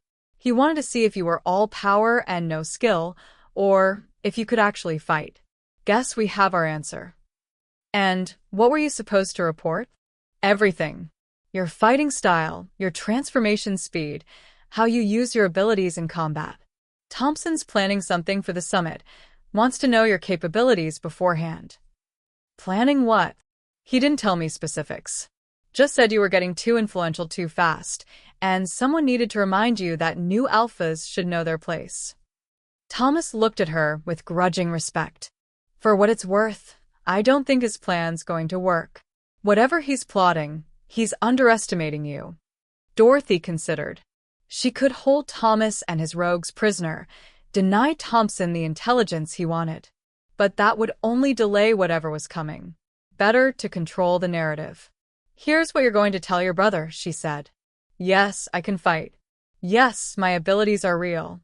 And yes, if he tries to publicly undermine me at the summit, I will respond with the full weight of my bloodline authority.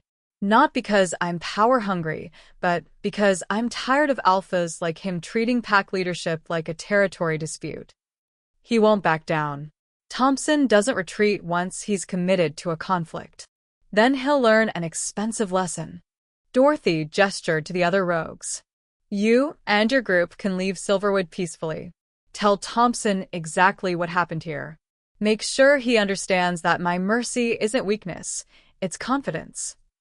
Thomas gathered his rogues and departed. After they disappeared into the forest, Jackson let out a breath. You just gave Thompson everything he wanted. Now he knows your capabilities and can plan accordingly. I gave him what I wanted him to know, Dorothy corrected. I fought as any skilled wolf would, used minimal supernatural abilities, showed restraint rather than dominance. Thompson thinks he has me figured out now. And does he? Dorothy's smile was sharp. Not even close. What he saw was me fighting like a regular alpha. What he didn't see is that I could have ended that fight in 3 seconds instead of 30. Could have commanded Thomas's entire group into submission without lifting a paw. Could have demonstrated power that would have terrified him into abandoning whatever summit plan he's plotting. So, why didn't you? Because Thompson needs to think he has a chance. Needs to commit to whatever challenge he's planning so completely that when I counter it, the defeat is absolute. If I'd overwhelmed Thomas, Thompson would adapt his strategy. This way, he'll proceed with confidence, and I'll be ready. Sarah, who'd been watching the exchange, shook her head in admiration. You're way scarier than William ever was. He manipulated through deception. You're manipulating through honesty. I prefer strategic transparency, Dorothy said. But yes. Thompson wants to play political games at the summit? Fine. I'll let him. Right into the trap I'm building. The final 2 weeks before the summit were a whirlwind of preparation. Dorothy studied every attending alpha, their histories, their political alignments, their known grievances and alliances. Victoria Hayes sent regular updates on summit politics, information that should have been suspicious, but proved consistently accurate. Dorothy was starting to think the Moonstone Alpha might actually be interested in genuine alliance. Garrett of Stonehaven is definitely planning something, Victoria's latest message read. He's been talking to council elders about requesting a formal investigation into Morning Wolf abilities. Thompson's involved too, but I can't figure out their specific plan yet. Watch your back. Dorothy appreciated the warning, though she'd already anticipated some kind of formal challenge. The question was what form it would take. The answer came 3 days before the summit, delivered by a council messenger. Alpha Han, the Regional Alpha Council has requested you submit to a voluntary supernatural abilities assessment before the summit. This would involve neutral observers documenting your bloodline capabilities to address concerns about their impact on pack hierarchy. Voluntary, but refusing would make her look like she had something to hide. What kind of assessment? Dorothy asked carefully. Standard supernatural evaluation. You'd demonstrate your abilities in controlled settings while council arbitrators take notes. It's meant to reassure other alphas that you're not an uncontrolled threat. And if I decline? It's voluntary, the messenger repeated. But the council would note your refusal in their summit documentation. Some alphas might interpret that as concerning. There was the leverage. Refuse and be painted as dangerous. Accept and give her opponents detailed information about her capabilities. I'll submit to the assessment, Dorothy decided. On one condition, it happens at the summit itself, publicly so every alpha can see exactly what the Morning Wolf bloodline means. No private evaluations, no selective reporting. The messenger looked uncertain. That's unusual. So is my bloodline. If alphas want reassurance, they can get it directly, not filtered through council summaries. Dorothy's tone left no room for negotiation. Those are my terms. After the messenger left, Jackson whistled low. You just turned our assessment into a public demonstration. That's either brilliant or going to backfire spectacularly. Probably both, Dorothy admitted. But if I'm going to be feared for my abilities, I might as well make sure everyone understands exactly what they're dealing with. Better they see controlled demonstration than imagine worst-case scenarios. And if they decide you're too dangerous after seeing what you can do, then at least I'll know which alphas are genuine threats versus which are just scared. Dorothy pulled up the summit schedule. We leave in 2 days. Make sure our delegation is ready. This summit is either going to establish Silverwood as a major power or paint a target on our backs. Maybe both. Definitely both. Public supernatural demonstration, brave move or disaster waiting to happen. What would you do? Glowing Star let us know.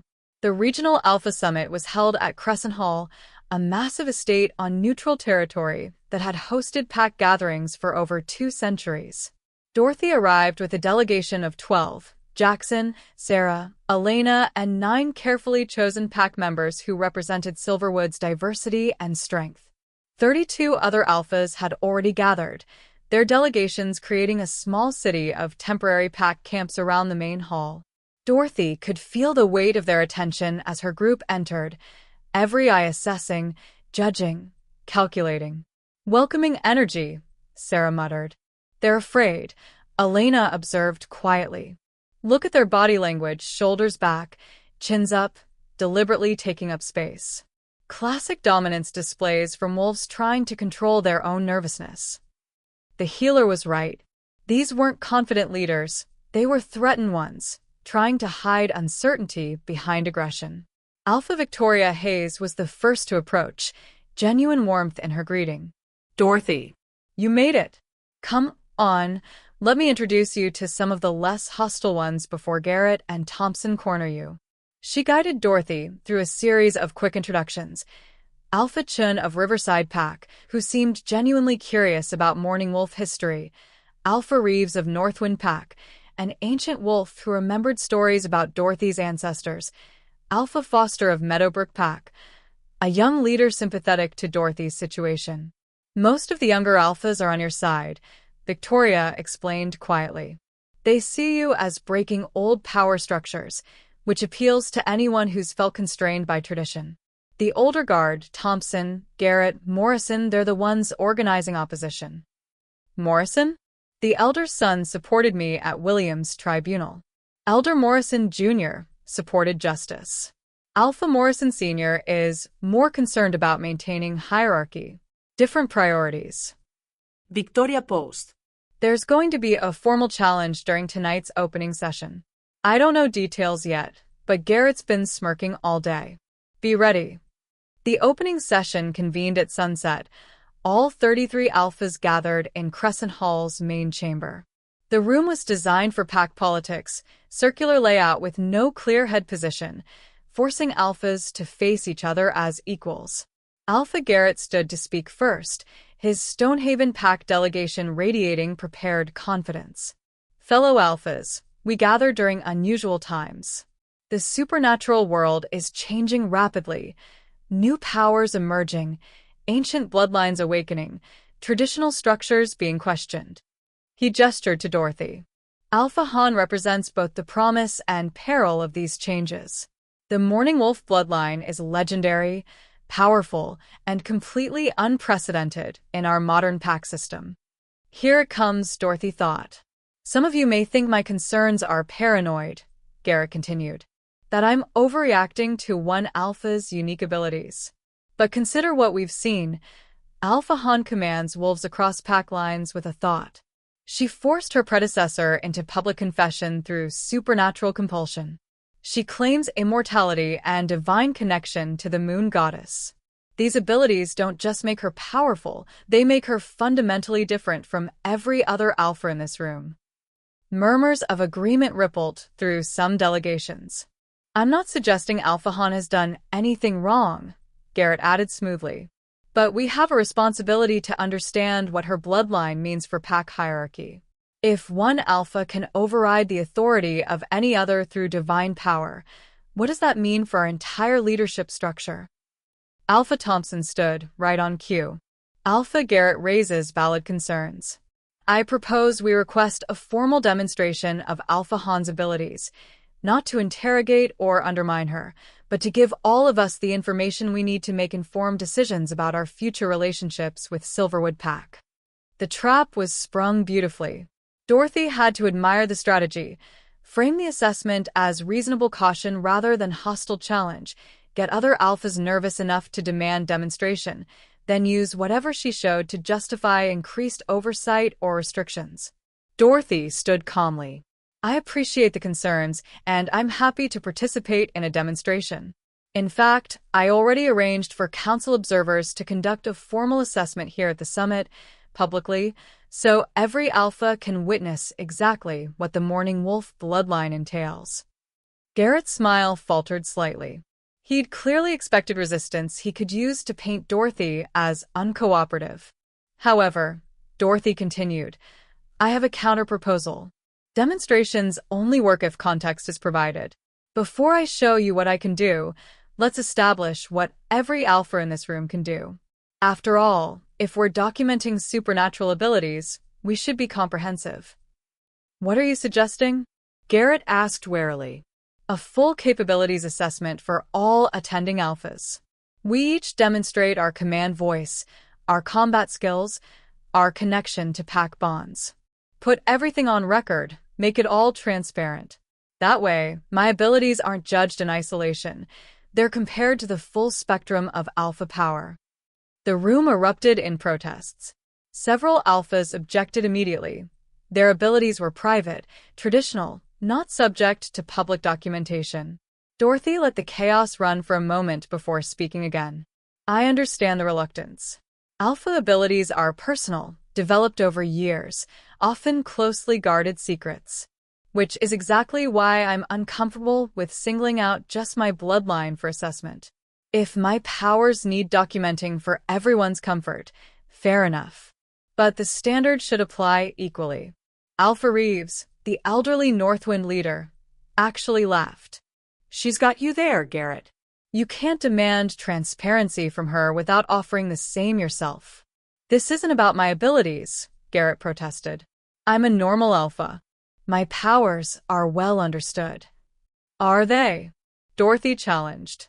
How strong is your command voice compared to Alpha Thompson's? Can you force compliance across pack lines like I supposedly can? What about your longevity? How old are you really, and how much longer will you lead Stonehaven? The questions exposed the hypocrisy beautifully.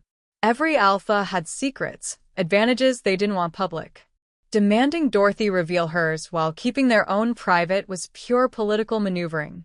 I'll make this simple, Dorothy said. I'll submit to any assessment the council deems appropriate, including public demonstration of my abilities. But I won't be the only alpha under scrutiny. If we're establishing new standards of transparency, they apply to everyone or they apply to no one. Victoria Hayes stood, seizing the momentum.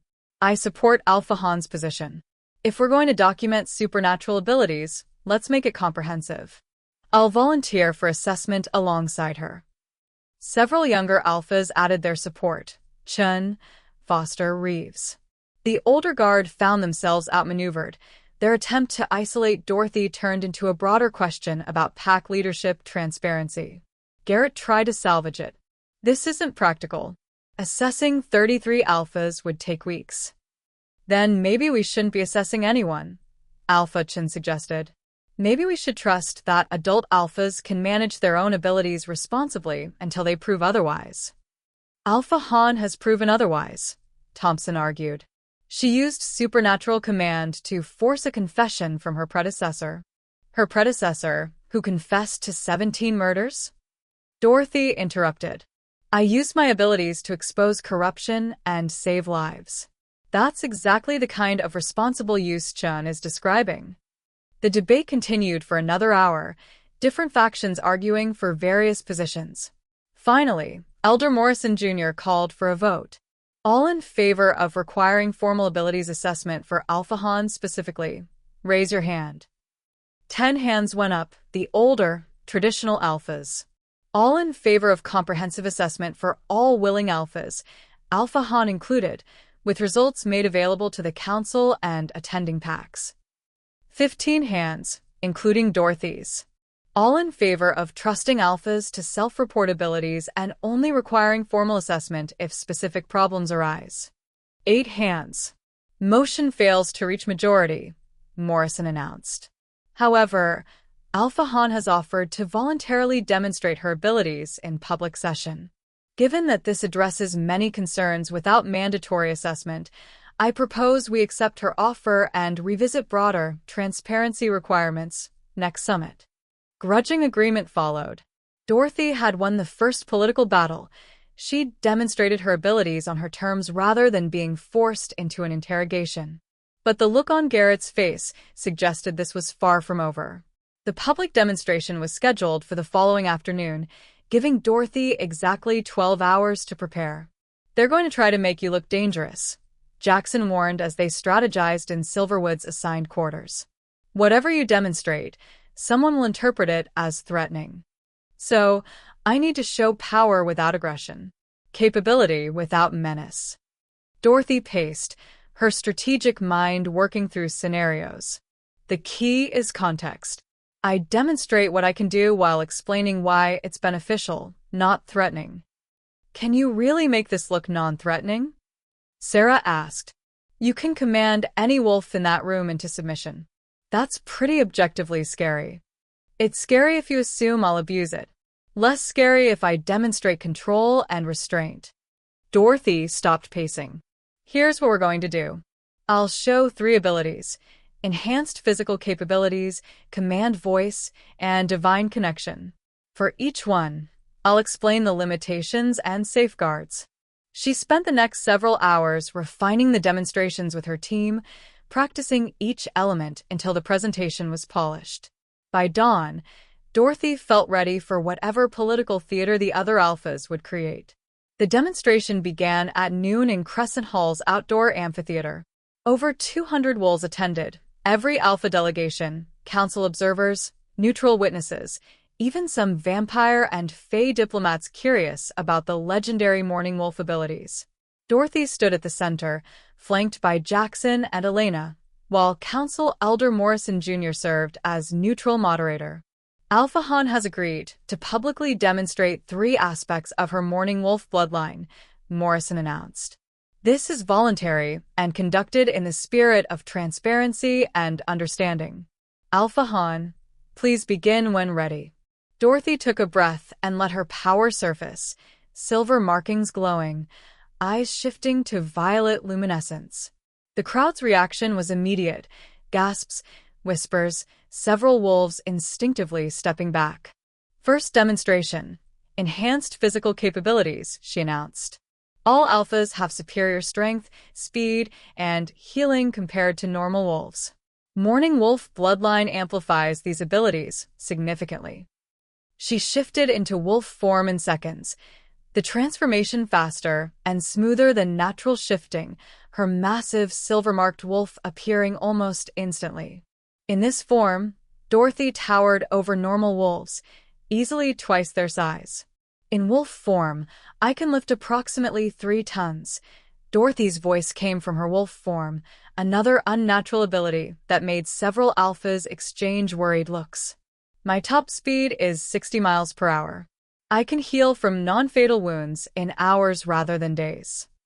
She demonstrated each, lifting a prepared boulder that weighed exactly 3 tons, running a measured course in 8 seconds that would take normal wolves 15, allowing Elena to make a small cut on her foreleg that visibly healed within minutes. These abilities sound dangerous, Dorothy acknowledged, shifting back to human form. And they would be if applied aggressively. But consider the benefits. I can protect my pack from threats no normal alpha could handle. I can build infrastructure no other pack could manage. I can survive assassination attempts and expose corruption. She met Garrett's eyes directly. Yes, I'm physically superior to any other alpha here. But I'm using that superiority to rebuild Silverwood, not to dominate neighboring packs. Power isn't the problem, how it's wielded is. Grudging nods from several alphas. The first demonstration had gone well. Second demonstration, command voice, Dorothy continued. This is the ability that concerns many of you. I can issue commands that wolves are supernaturally compelled to follow, regardless of their pack affiliation or alpha authority. She turned to Jackson. Beta Reed has volunteered to assist. Jackson, please try to resist my command. Jackson braced himself, every muscle tense with preparation. Kneel, Dorothy commanded, releasing a measured amount of her power. Jackson's knees buckled instantly, his body forced into compliance despite his obvious resistance. After 3 seconds, Dorothy released the command and helped him stand. As you can see, the compulsion is real and nearly irresistible, she said. This is what I used to force William's confession. When combined with a command to tell truth, wolves cannot lie or withhold information. Fear rippled through the watching alphas. This was the ability they'd been most worried about. However, Dorothy continued firmly, there are significant limitations. First, I can only command what's physically and mentally possible. I can't make someone do something that violates their fundamental nature or that they're physically incapable of. Second, the command requires concentration. I can't maintain multiple commands simultaneously or command large groups for extended periods. Third, and most importantly, I experience the emotional and psychological impact of everyone I command. She demonstrated by commanding 3 volunteers to perform simple tasks: raise their hand, shift form, speak a phrase. After each command, she explained the feedback she received. When I command someone to kneel, I feel their resistance, their frustration, their submission. It's not pleasant for me either. This ability isn't something I can use casually. It takes emotional toll and requires careful consideration. What's to stop you from commanding every alpha here into submission? Garrett challenged. You could force us all to obey you right now. I could try, Dorothy agreed. But I'd likely collapse from the mental strain before completing the command. And even if I succeeded, what would I gain? Unwilling obedience from alphas who'd work constantly to undermine me? That's not leadership, it's tyranny. And tyranny doesn't last. She let that sink in before continuing. The command voice is meant for critical situations, exposing crimes, preventing violence, protecting pack members. Not for day-to-day leadership. Any alpha who relies primarily on supernatural compulsion rather than earning genuine loyalty is a weak leader, regardless of their bloodline. The logic seemed to resonate. Several alphas relaxed slightly, the immediate fear fading into wary respect. Final demonstration, divine connection, Dorothy said. This is the most difficult ability to explain because it's partially instinctive. Morning wolves have direct connection to the moon goddess, not prayers or requests, but actual divine presence. She closed her eyes and reached for that connection. Immediately, silver light blazed around her, so bright several vampires in the crowd winced. The light didn't burn or harm. It was warm, peaceful, undeniably divine. The moon goddess blessed my bloodline 3 centuries ago as protectors of pack territories, Dorothy explained while the light surrounded her. This connection allows me to sense threats to pack stability, identify corruption, and occasionally receive divine guidance on major decisions. Convenient, someone muttered. Who can argue with a claimed divine mandate? Dorothy's eyes snapped open, the silver light focusing into a beam that illuminated the speaker, a middle-aged alpha from the Western Territories. You're right to be skeptical, she said. Divine connection could easily be fabricated or exaggerated for political gain. That's why I won't ask you to simply accept my claims. Instead, I'll demonstrate something that can't be faked. She turned to the assembled crowd. Anyone who has a secret, something true that only they know, something they've never spoken aloud, think of it clearly. Focus on it. The crowd shifted uncomfortably, but curiosity won out. Dorothy could feel the attention focusing, minds latching onto private truths. Alpha Reeves, Dorothy said, her voice carrying divine certainty, you didn't retire from active leadership because of age. You retired because your wolf bond failed after your mate died and you couldn't bear leading alone anymore. The elderly Alpha's face crumbled, confirming the truth. Alpha Foster, you're not actually Alpha-born. Your predecessor adopted you from a civilian family and trained you in secret before announcing you as his successor. Foster's shock was answer enough. And Alpha Garrett, Dorothy's voice turned cold. You've been receiving bribes from vampire clans in exchange for allowing unsanctioned feeding in your territory. You've hidden 3 suspicious deaths in the last 6 months that were actually vampire attacks. Garrett's face went white. That's a lie. Is it? Dorothy's divine light intensified, and the crowd could feel the truth radiating from her. Shall I provide names? Dates? Specific victims? Or would you prefer to confess now and explain to the council why you've been violating supernatural neutrality agreements? The silence was deafening. Garrett stood frozen, trapped between denial and admission. Finally, Elder Morrison Jr. spoke. Alpha Garrett, these are serious accusations. If Alpha Han can provide substantiation. She can't prove anything, Garrett tried desperately. This is all speculation based on. September 14th, Dorothy said. Marcus Valente, vampire, paid you $12,000 to allow hunting in Stonehaven's western quarter. The victim was Sarah Michaels, age 17, a human girl camping with her family. You reported it as a rogue wolf attack. Garrett's shoulders slumped in defeat. The divine connection allows me to sense truth and deception, Dorothy explained to the stunned crowd. I can't read minds, but I can feel when someone is hiding something significant. Combined with research and investigation, it makes concealing corruption nearly impossible. She released the divine light, returning to normal appearance. This ability is why I was able to expose Williams so completely. Why I can identify threats to my pack before they become crises. And why any alpha who considers opposing me should ask themselves if they have secrets they want exposed.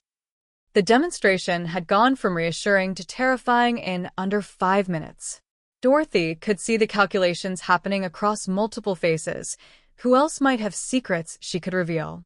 However, she added more gently, I don't use this ability to collect leverage or blackmail. I use it to protect my pack and ensure justice.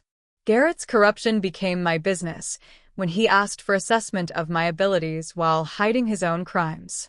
If he'd simply left me alone, I would have had no reason to investigate Stonehaven's affairs. She addressed the full gathering now.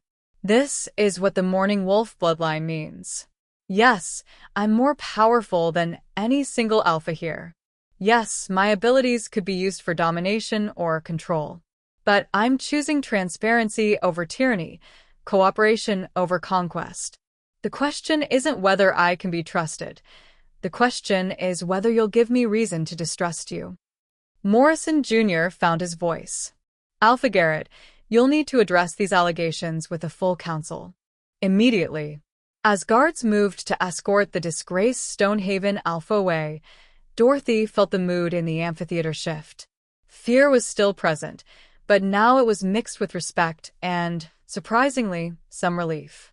Several alphas approached after the demonstration ended. Chun of Riverside was first. That was terrifying and brilliant, he admitted.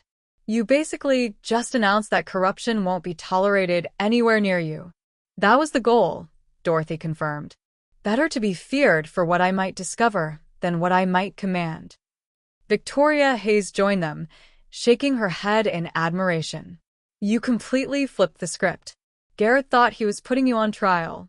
Instead, you put him and every other corrupt alpha on notice. Will it work? Dorothy asked. Or did I just paint an even bigger target on my back? Both. Definitely both. Victoria smiled. But I'll tell you what, I'm very glad I decided to be your ally instead of your enemy.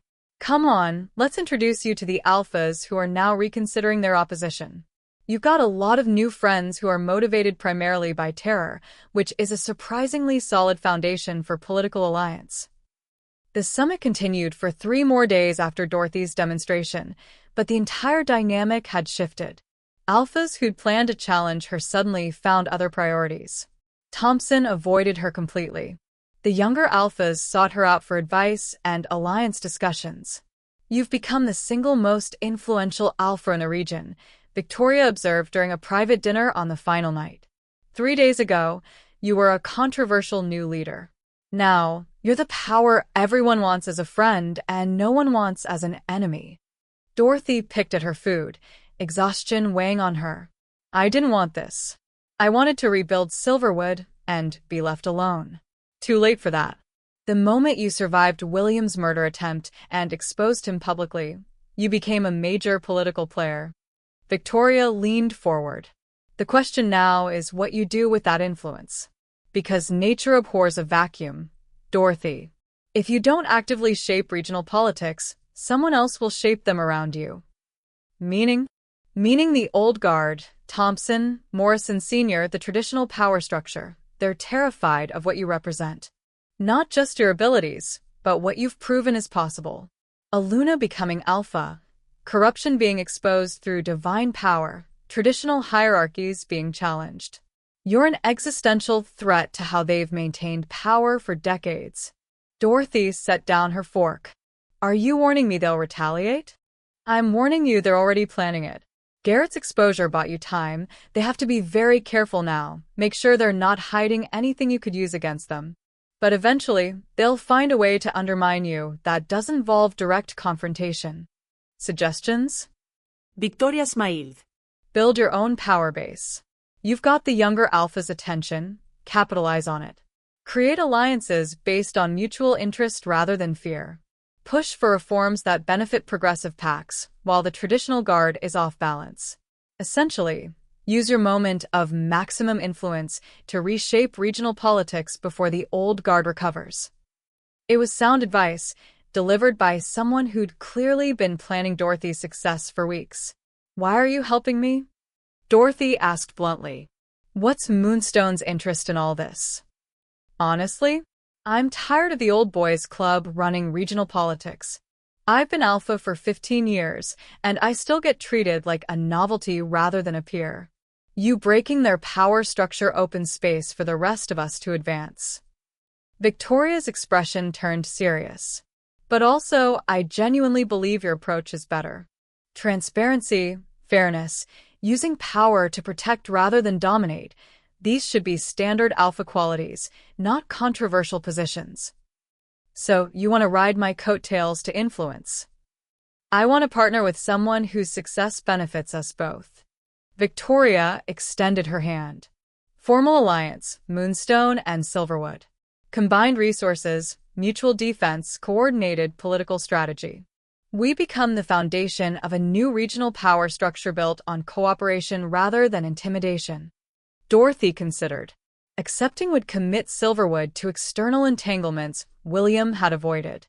But isolation was exactly what had made Silverwood vulnerable to his corruption. She shook Victoria's hand. Alliance accepted. Let's build something better. The final summit session focused on standard regional business, territory disputes, trade agreements, upcoming council elections. Dorothy participated actively, demonstrating she could handle mundane pack politics as effectively as dramatic confrontations. During a break, Alpha Chun approached with a proposal. Several of us younger leaders were discussing training exchanges. Send some of our wolves to other packs for a few months, learn different techniques, build cross-pack relationships. Would Silverwood be interested? Very interested, Dorothy confirmed. Who else is participating? Riverside, Meadowbrook, Northwind, and now Moonstone if Victoria's joining your alliance. We're thinking of making it an annual program, good for pack development, and helps break down the territorial isolation that enables corruption. It was exactly the kind of progressive initiative Victoria had suggested. Dorothy committed Silverwood immediately, then spent the rest of the break discussing details with the participating alphas. By the time the summit concluded, Dorothy had established formal alliance with Moonstone Pack, joined the Progressive Alpha Coalition Chun was organizing, committed to 3 cooperative programs: training exchange, combined territory patrol, shared resource development, earned respect from 23 of 32 attending alphas, made enemies of the remaining 9, all traditional power holders, completely destroyed Garrett's reputation and by extension weakened Thompson's position. Not bad for your first major political event, Jackson said as they packed for departure.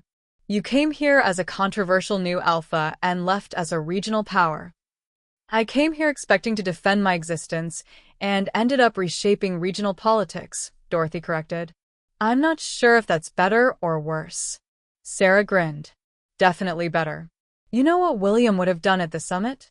Made small talk, avoided controversy, maybe secured 1 or 2 minor advantages through careful negotiation. You exposed corruption, built alliances, and terrified your enemies into submission. This is what actual leadership looks like. The return to Silverwood was triumphant. The pack had followed the summit proceedings remotely, and news of Dorothy's performance had spread quickly. They greeted her delegation with celebration, not fear of her power, but pride in her accomplishments. They're not scared of what you can do anymore, Elena observed during the welcome feast. They're excited about it. You've made being a morning wolf seem like a benefit rather than a threat. Dorothy noticed it too. Pack members approached her with genuine warmth rather than nervous deference. Parents introduced their children, asking if Dorothy would bless them. She declined politely, but was touched by the request. Young wolves asked about training to enhance their own abilities. This is what William never understood, Jackson said, watching the celebration. Power doesn't have to isolate you. It attracts loyalty when wielded with integrity. The next morning, Dorothy called a pack assembly to discuss the summit outcomes and next steps. I've made commitments that will change how Silverwood operates, she began. We're joining cooperative programs with other packs, opening our borders to training exchanges, participating in regional politics more actively. Some of you may be uncomfortable with these changes. They represent a significant shift from how we've functioned historically. She paused, letting them absorb the information. Here's what I need from you: trust. A trust that these alliances serve our interests. Trust that bringing in outsiders strengthens rather than threatens us. And trust that I won't commit Silverwood to anything that compromises our safety or values. A young wolf raised her hand. Alpha, what happens if the other packs betray us? If we open up and they exploit it? Then we respond appropriately, Dorothy said simply. But we don't let fear of betrayal prevent us from building genuine relationships. William's paranoia and isolation made us weak. Opening up makes us stronger. Even if opening up means risk? Especially then. Strength isn't avoiding risk, it's having the capability to handle whatever comes. Dorothy's confidence was absolute. And we have that capability. We have a morning wolf alpha, the strongest beta in the region, pack members who've survived corruption and exposure. If any pack tries to exploit us, they'll learn very quickly why that was a terrible mistake. The assembly approved her plans unanimously. Over the following months, Silverwood transformed from an isolated, recovering pack into a regional hub of activity. The training exchange brought wolves from 5 different packs rotating through Silverwood, learning Jackson's combat techniques while teaching their own specialties. Dorothy discovered that having diverse perspectives strengthened pack cohesion rather than threatening it. The Progressive Alpha Coalition Chen organized met monthly, coordinating on issues ranging from rogue management to supernatural diplomacy. Dorothy found genuine friendship with several alphas who shared her vision of reformed pack politics. Victoria's alliance proved invaluable. Moonstone had connections throughout the supernatural world, introducing Silverwood to vampire diplomats, witch covens, and fake courts that had previously been inaccessible. The relationships opened trade opportunities and provided intelligence on regional developments. But the old guard wasn't idle. 3 months after the summit, Thompson made his move. It started subtly, whispers in council meetings about Dorothy's concerning level of regional influence. Suggestions that one alpha having so much power upset traditional balance. Carefully constructed arguments that the Morning Wolf bloodline might need protective oversight to prevent abuse. "They're building a case to restrict you," Victoria warned during a secure call. Thompson's been meeting with council elders, proposing a new oversight committee specifically for unusual supernatural manifestations. They'd have authority to monitor your activities, investigate your decisions, potentially limit your authority if they determined you were becoming too powerful. Can they actually do that? Dorothy asked. If they get enough council support, yes. They're framing it as protecting pack hierarchy, not targeting you specifically. But everyone knows you're the real target. Dorothy reviewed the proposal Thompson had circulated. It was clever, written in neutral language, claiming to address broader concerns about supernatural power imbalances, but structured in ways that would primarily affect her. "We need to counter this before it gains momentum," she decided. "What's our timeline?" Council votes in 6 weeks. Thompson needs majority support, which he doesn't have yet. But he's working on it. Dorothy spent the next month building her own support. She met with sympathetic council elders, explaining how the proposed oversight would stifle innovation and progressive leadership. She coordinated with allied alphas to present unified opposition. She gathered testimony from Silverwood Pack members about how her leadership had improved their lives. The battle played out in council chambers, conference calls, and private meetings.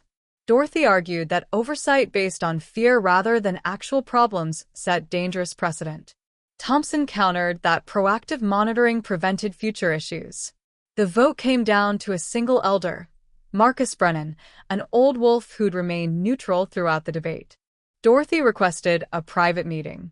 Brennan received her in his office, ancient eyes assessing her carefully. "Alpha Han, I wondered if you'd come." "Elder Brennan, I need to understand your concerns about my leadership. If you vote for Thompson's oversight proposal, I want to know it's based on genuine worry rather than political pressure." The elder considered for a long moment. "Sit down, child. Let me tell you a story." He described his years on the council, the patterns he'd seen of alphas gaining power and slowly becoming corrupted by it. Good leaders turning tyrannical, progressive reformers becoming dictators, gentle souls hardened by decades of political combat. "I've watched it happen over and over," Brennan said sadly. "Alphas start with noble intentions and end as precisely what they fought against." "You seem genuine, Dorothy. But so did they once. So you'll vote for oversight because you think I'll eventually become corrupt?" "I'll vote for oversight because I think power corrupts everyone eventually. The question is just timing." He studied her markings, her violet eyes, her supernatural presence. "You're more powerful than any alpha I've seen in 70 years. If you do turn bad, who could stop you?" Dorothy understood his fear because she shared it. Late at night, she wondered if William had been right, if decades of leadership would gradually transform her into someone willing to compromise principles for practical gain. "You can't guarantee you won't change," she said slowly. "No one can. But I can tell you this. I'm building systems that would constrain me even if I wanted absolute power. The alliances I'm forming, the transparency I'm requiring, the council relationships I'm developing, they all create accountability. If I become what you fear, there will be structures in place to oppose me. Structures you could dismantle. Not easily. Not without warning signs that would mobilize opposition." Dorothy leaned forward. "Elder Brennan, I'm not asking you to trust me blindly. I'm asking you to judge me on my actions rather than your fears. And if you do see me changing, becoming what you worry about, I'm asking you to be the one who calls it out. Be my conscience if I start losing mine." Brennan laughed, surprised. "You want me to be your personal oversight?" I want someone watching who will actually say something if I go wrong. Thompson's proposal creates bureaucratic monitoring that anyone could manipulate or ignore. You've got 70 years of experience recognizing corruption. You'd see it in me before I saw it in myself. The elder considered this. And if I see it, then you tell me. If I don't listen, you oppose me publicly. I'll even give you permission to share this conversation if needed, proof that I invited accountability rather than avoiding it. It was risky, giving a council elder explicit permission to challenge her. But Dorothy meant it. If she was going to have oversight, she wanted it to be real and effective, not performative bureaucracy. Alpha Han, Brennan said finally, you're either incredibly wise or incredibly naive. I genuinely can't tell which. Can it be both? I suppose it can. He stood, extending his hand. I'll vote against Thompson's proposal. But I'm taking you up on your offer. I'll be watching. And if I see you changing into what I fear, I will absolutely say something. I'm counting on it, Dorothy said, shaking his hand. Thompson's oversight proposal failed by a single vote. The old guard Alpha retreated, his influence further diminished. The Progressive Coalition celebrated, their political power growing. But Dorothy found Elder Brennan after the vote. Thank you for your opposition, she said. And thank you for agreeing to watch me. Don't thank me yet, Brennan replied. I might end up being your worst enemy if you prove me right about power and corruption. Or my best ally if I prove you wrong. Time will tell. The elder's expression softened slightly. For what it's worth, I hope you succeed. The pack system needs reformers like you. But it also needs people willing to oppose reformers when they overreach. I'm committed to being both. Your supporter when you're right, your opponent when you're wrong. Fair enough. Dorothy left the council building feeling oddly relieved. She'd gained a powerful ally and a critical watchdog in one conversation. The alliance would keep her honest even when political pressure made dishonesty tempting. That night, she stood on Morning Cliff, the place of her transformation and rebirth. The ravine below was dark, peaceful, showing no signs of the violence it had witnessed months ago. I don't know if I'm doing this right, she said aloud, addressing the moon goddess, her ancestors, or just the night itself. Building alliances, reshaping politics, trying to be the leader the pack needs while staying true to what I believe. It's exhausting and terrifying, and I have no idea if I'll still be this person in 10 years. The silver markings on her skin glowed faintly, a reminder of what she'd become. But I'm going to try. I'm going to build something better than what William destroyed. Something that survives even if I eventually fail. She looked up at the full moon. Just give me the strength to recognize when I'm wrong. And the courage to accept accountability when I am. The wind carried her words into the night. No divine response came, but Dorothy felt a sense of peace anyway. She was doing her best. That would have to be enough. 6 months after the summit, Silverwood had become unrecognizable from William's reign. The pack was larger. Wolves from dissolved packs had requested transfer to Silverwood, drawn by Dorothy's reputation for fair leadership. The territory was more prosperous. Alliances brought trade and resources that isolation had prevented. The political influence was substantial. Dorothy's coalition now represented nearly half the regional alphas. But the most important change was cultural. Pack members challenged decisions respectfully when they disagreed. Omegas held leadership positions based on merit rather than hierarchy. Wolves from different packs trained together, without suspicion. Transparency was standard rather than revolutionary. You've built something real, Jackson observed during a quiet moment reviewing quarterly reports. Not just power or influence, but actual positive change. The pack is stronger, happier, safer than it's been in decades. We've built something real, Dorothy corrected. I couldn't do any of this without you, Sarah, Elena, the whole team willing to take risks on a new approach. Fair enough. We've built something real. Jackson smiled. William would hate it. Good. They sat in comfortable silence, reviewing plans for the next quarter. New training facilities, expanded territory, improved housing for growing pack population. Problems that came from success rather than failure. Dorothy's phone buzzed with a message from Victoria. Dinner this weekend? We should discuss the upcoming council elections. Morrison Sr. is finally retiring, and the race for his seat is going to be political warfare.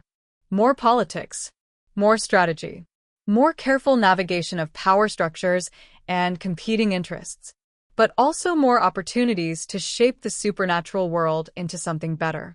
Dorothy typed a response. Dinner confirmed.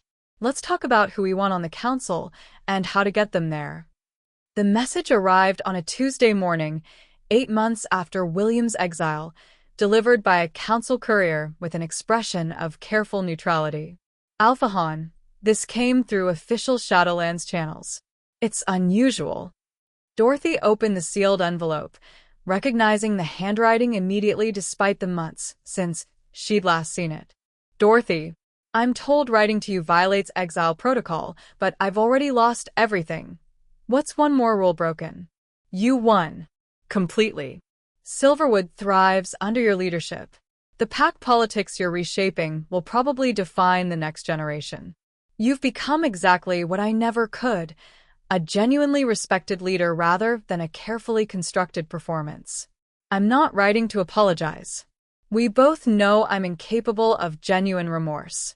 But I am writing to warn you. Thompson is planning something significant. I've been receiving visits from a contact who moves between Shadowlands and Pack territories. Don't ask how. Exile isn't as absolute as the Council pretends. Thompson's been meeting with vampire elders, specifically the ones who want supernatural territories opened to expanded feeding grounds. The deal: Thompson and his allies support vampire territorial expansion in exchange for vampire support in removing you from power. They're planning to frame you as a threat to supernatural balance, claim your divine abilities violate neutrality agreements. It's a better plan than my cliff strategy. More political, harder to expose, targets your strengths rather than testing them directly. Why am I telling you this? Not redemption. I'm beyond that. Call it professional respect. You outplayed me completely, and I can appreciate the strategy, even if I hate the outcome. Also, Thompson double-crossed me during the trial. Promised support, then abandoned me the moment things turned against him. I'd very much enjoy watching you destroy him the way you destroyed me. The attack comes soon. Probably during the council elections Victoria mentioned in her last communication. Yes, I still have access to information despite exile. The Shadowlands isn't the prison they claim. Be ready. William. Dorothy read the letter 3 times, analyzing every word for manipulation or misdirection. It was entirely possible William was lying, setting up some elaborate revenge scheme from exile.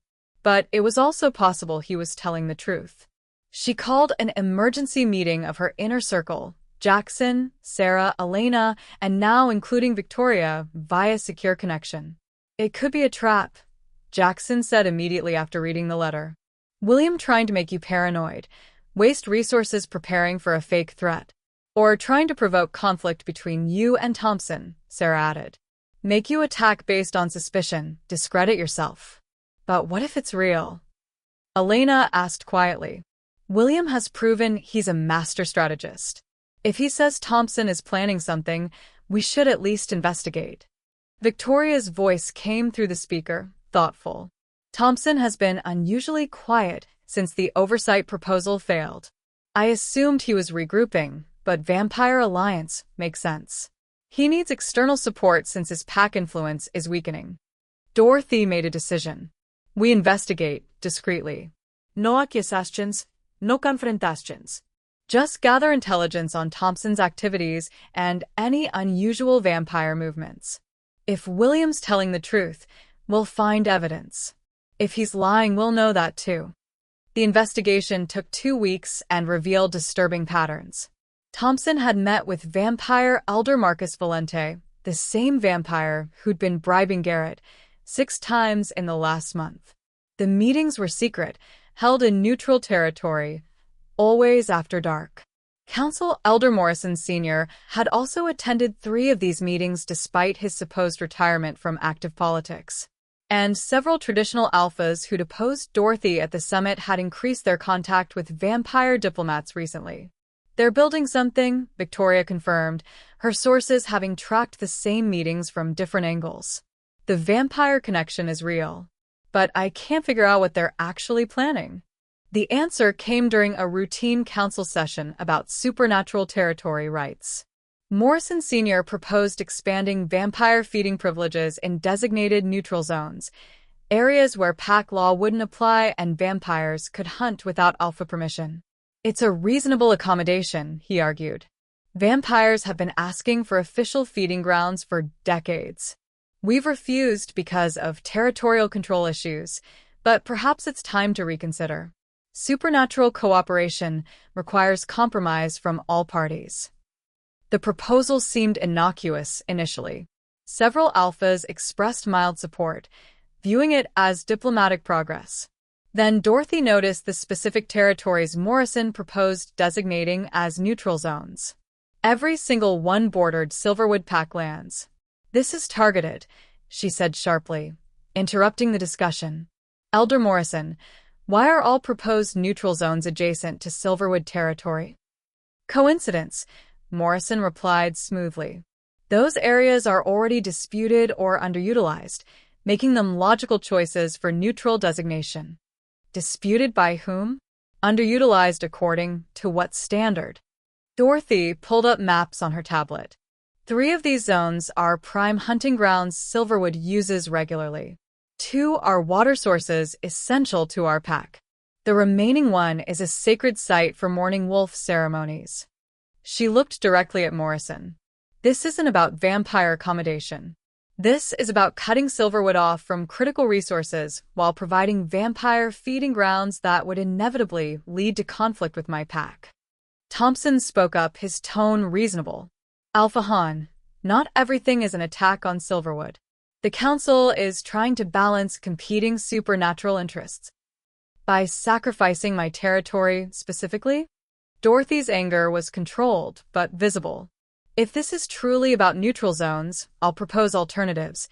Territories that don't border any single pack, waters that multiple groups share equally, sites with no cultural significance to any pack. But these specific choices? They're either incompetently selected or deliberately hostile. Victoria joined the defense. Alpha Han is right. The proposed zones are all strategically valuable to Silverwood. If the Council wants to create neutral territories, it should be through comprehensive negotiation, not targeted resource seizure. The debate grew heated.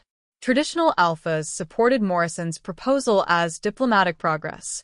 Progressive alphas saw it, as Dorothy claimed, hostile territory grab disguised as compromise. Finally, Elder Brennan requested a private council deliberation. This proposal requires more analysis before any vote. I move we table this discussion pending comprehensive review of all potential neutral zones, not just those adjacent to specific packs. The motion passed, delaying the vote but not defeating it. After the session, Brennan pulled Dorothy aside. That was Thompson's play. He's been laying groundwork for weeks, getting vampire support by promising them feeding access, getting traditional alphas on board by framing it as progressive diplomacy. And if it had passed, your pack would have been surrounded by vampire-controlled territories. Every border would become a potential conflict zone. Eventually, either you'd have to allow vampire feeding in Silverwood lands to prevent constant territorial disputes, or you'd be forced into aggressive defense that would make you look like the aggressor, which would provide justification for removing me from leadership. Exactly. Thompson's learned from watching you. Direct confrontation doesn't work against your abilities. But political maneuvering, making you choose between bad options, forcing you into positions where your power is useless, that's how he'll try to beat you. Dorothy felt the weight of the strategy. William had warned her, but she hadn't fully appreciated the sophistication of Thompson's approach. How do I counter it? She asked. Brennan smiled. Same way you've been countering everything. Expose the strategy before it can work. Thompson's plan relies on alphas not seeing the pattern. Show them what he's really doing. Dorothy spent the next week preparing a comprehensive presentation for the council, documenting not just the neutral zone's proposal, but the entire pattern of Thompson's activities. The vampire meetings, the targeted territorial selections, the coordinated support from traditional alphas who'd opposed Dorothy consistently. The timeline showing how each piece fit together. "You're about to accuse a senior alpha of conspiracy," Jackson warned. "This could backfire spectacularly. Or it exposes corruption before it succeeds." Dorothy reviewed her evidence one final time. William got away with his schemes for years because no one challenged the narrative. "I'm not making that mistake." The council reconvened to discuss the neutral zone's proposal. Before Morrison could call for a vote, Dorothy requested time to present additional analysis. "I've spent the last week investigating the proposed neutral territories," she began, projecting maps and documentation. "What I found concerns me deeply." She walked through the evidence methodically. Thompson's secret vampire meetings, the targeted nature of the territorial selections, the pattern of traditional alpha support aligning suspiciously with Thompson's interests. "This isn't diplomacy," Dorothy concluded. "This is a coordinated effort to undermine Silverwood Pact specifically, using vampire territory rights as justification. And if it works against me, it sets precedent for doing the same to any alpha the old guard considers threatening." Morrison Sr. attempted to dismiss it. "Alpha Han is seeing conspiracy in ordinary diplomatic activity." "Then explain why you attended 3 meetings with Vampire Elder Valente," Dorothy interrupted. "Meetings you didn't disclose to the council despite rules requiring notification of vampire diplomatic contact. Meetings that happened immediately before this neutral zone's proposal was introduced." "Those were personal meetings, not official." "Were they?" "Because I have testimony from Valente's aide describing you and Thompson negotiating specific territorial concessions in exchange for vampire support against problematic alphas." Dorothy played audio recording. Apparently William's Shadowlands contacts had been busy. "That's you, Elder Morrison, promising vampires feeding access to Silverwood borders in exchange for political support removing me from leadership." The recording was damning. Morrison's voice clearly discussing the plan, Thompson's agreement, Valente's enthusiastic cooperation. The council chamber erupted. Several alphas demanded Morrison's immediate removal. Others tried to dismiss the recording as fabricated or taken out of context. Through the chaos, Dorothy maintained calm. "I'm not asking for Morrison's removal based on this recording alone. I'm asking that the council investigate the full scope of this arrangement before voting on any neutral territories. If Morrison and Thompson want to claim this is innocent diplomacy, let them explain it under formal inquiry." Elder Brennan seized the opportunity. "Alpha Han's request is reasonable. I move for immediate investigation into all vampire diplomatic contacts by council members and attending alphas over the last 6 months. We review everything, determine if neutral zone's proposal was genuine diplomacy or coordinated scheme." The motion passed overwhelmingly. Even traditional alphas couldn't argue against investigating potential vampire collusion. Morrison and Thompson were suspended from council participation pending investigation results. The investigation took 3 weeks and revealed exactly what Dorothy suspected: extensive coordination between traditional alphas and vampire elders to create territorial pressure on progressive pacts, with Silverwood as primary target. Morrison was removed from council entirely, his decades of service ending in disgrace. Thompson faced formal censure and lost his position on several influential committees. But the bigger victory was strategic. "You've neutered the traditional power structure," Victoria observed during their weekly alliance call. Morrison gone, Thompson discredited, their allies scattered. The Progressive Coalition now controls council majority for first time in 30 years. "Which makes me a target again," Dorothy pointed out. "Every time I win, I create more enemies desperate to bring me down." True. "But you also create more allies. The younger alphas who'd been sitting on the fence?" They're fully committed now. You've proven that corruption can be exposed and defeated, that old power structures can be challenged successfully.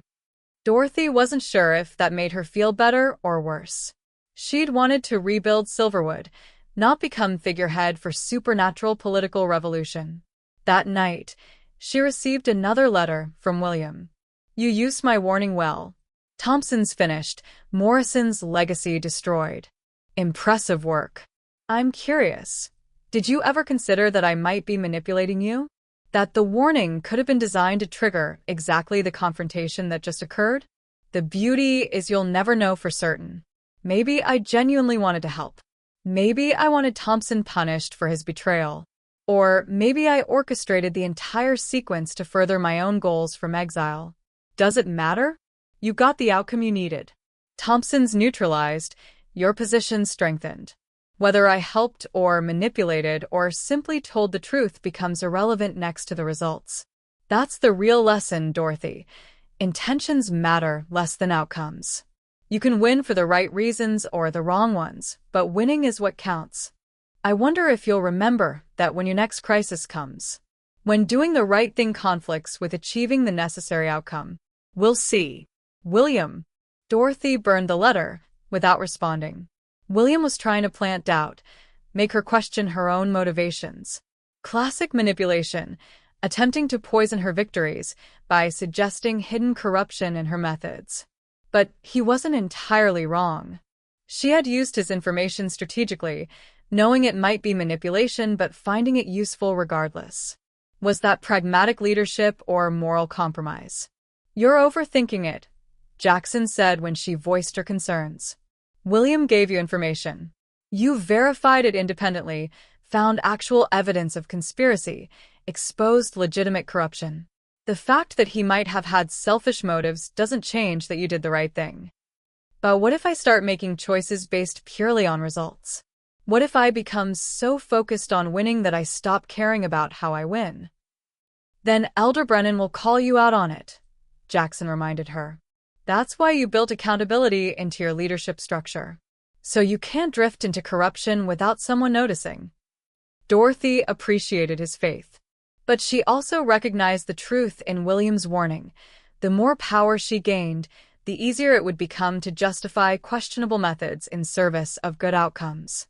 That was the real test of leadership, not whether you could win, but whether you could win while staying true to your principles. Using manipulative information to expose corruption, does the end justify the means? Tell us what you think. 1 year after William's exile, Dorothy stood before the Regional Alpha Assembly, not as a controversial new leader or defensive target, but as one of the most influential alphas in the entire supernatural structure. The changes she'd implemented had spread beyond Silverwood. Training exchanges were now standard practice among progressive packs. Transparency in pack finances had become expected rather than exceptional. The old guard's power had diminished to the point where several traditional alphas had voluntarily adopted reformist policies to remain relevant. But success brought new challenges. The Eastern Territories are requesting you mediate their succession dispute, Victoria reported during their weekly strategy session. 3 different wolves claiming alpha rights to Redwood Pack after their leader died without clear heir. That's a 4-week commitment minimum, Dorothy said. I can't leave Silverwood that long. Then delegate. Send Jackson or Sarah as your representative. It's not the same. They want a Morning Wolf alpha specifically. They think my divine connection will identify the rightful heir. Victoria's expression was sympathetic.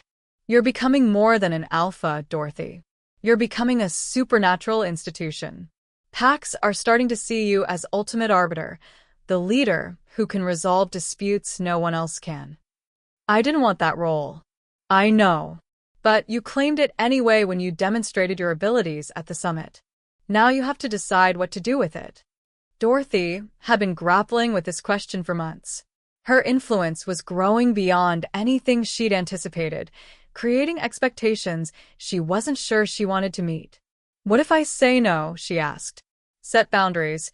Make it clear I'm Silverwood's alpha first and regional mediator second? You could.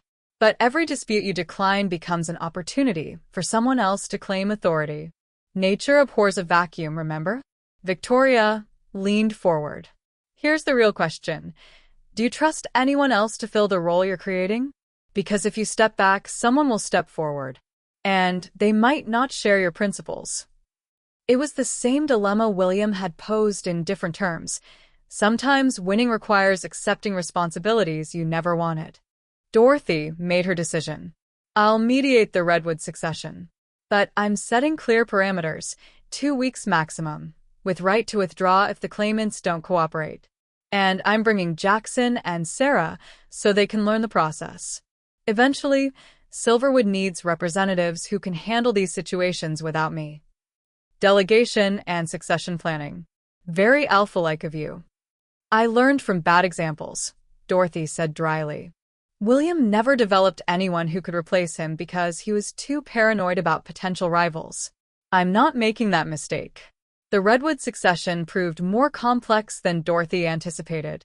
All 3 claimants had legitimate arguments. One was blood-related to the deceased Alpha. One had been named informal heir years ago. One had the strongest combat record and popular support.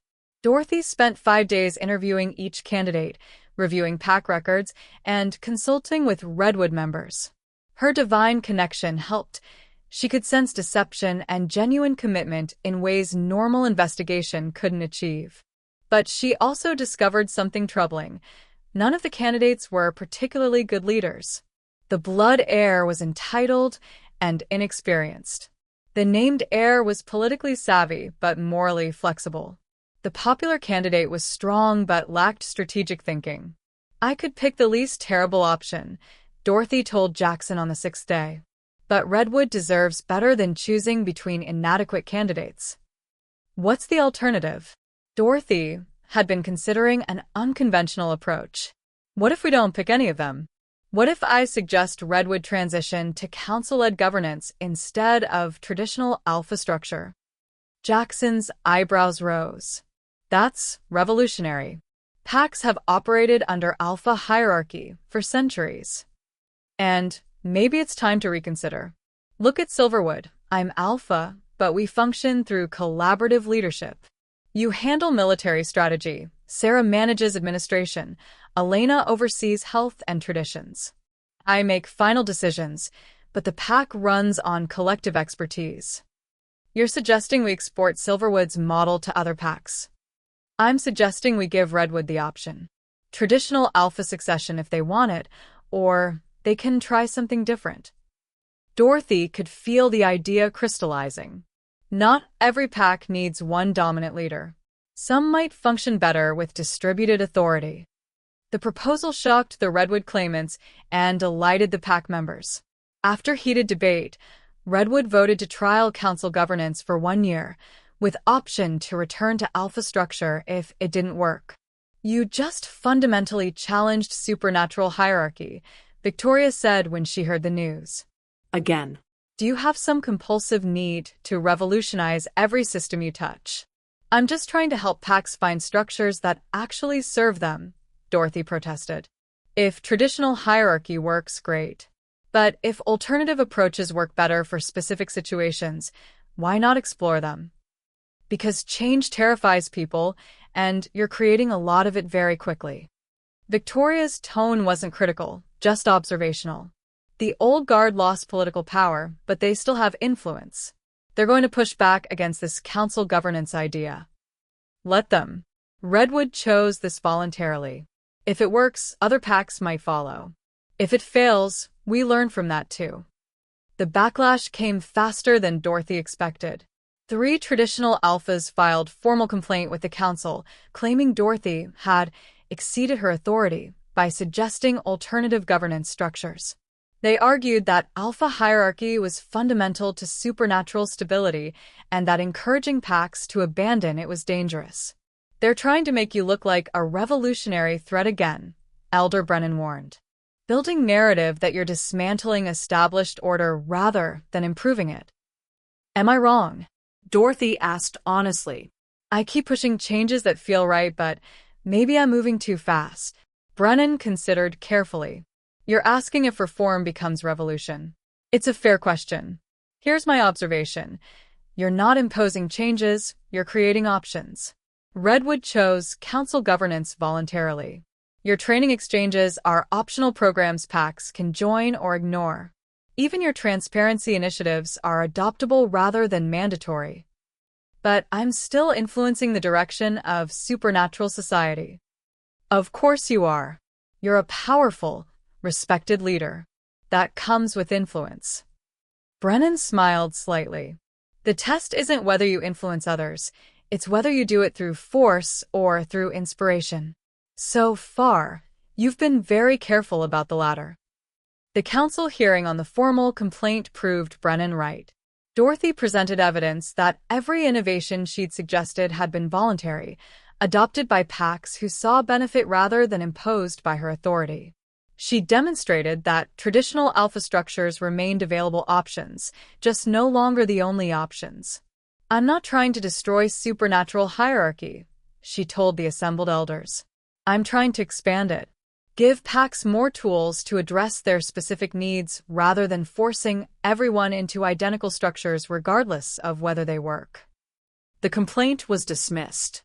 But Dorothy knew the underlying tension remained. How much change was too much? When did reform become destabilization? The answer came unexpectedly during Silverwood's second anniversary celebration under Dorothy's leadership. The pack had grown to nearly 300 wolves, double its size under William. Territory had expanded through fair negotiations with neighboring packs.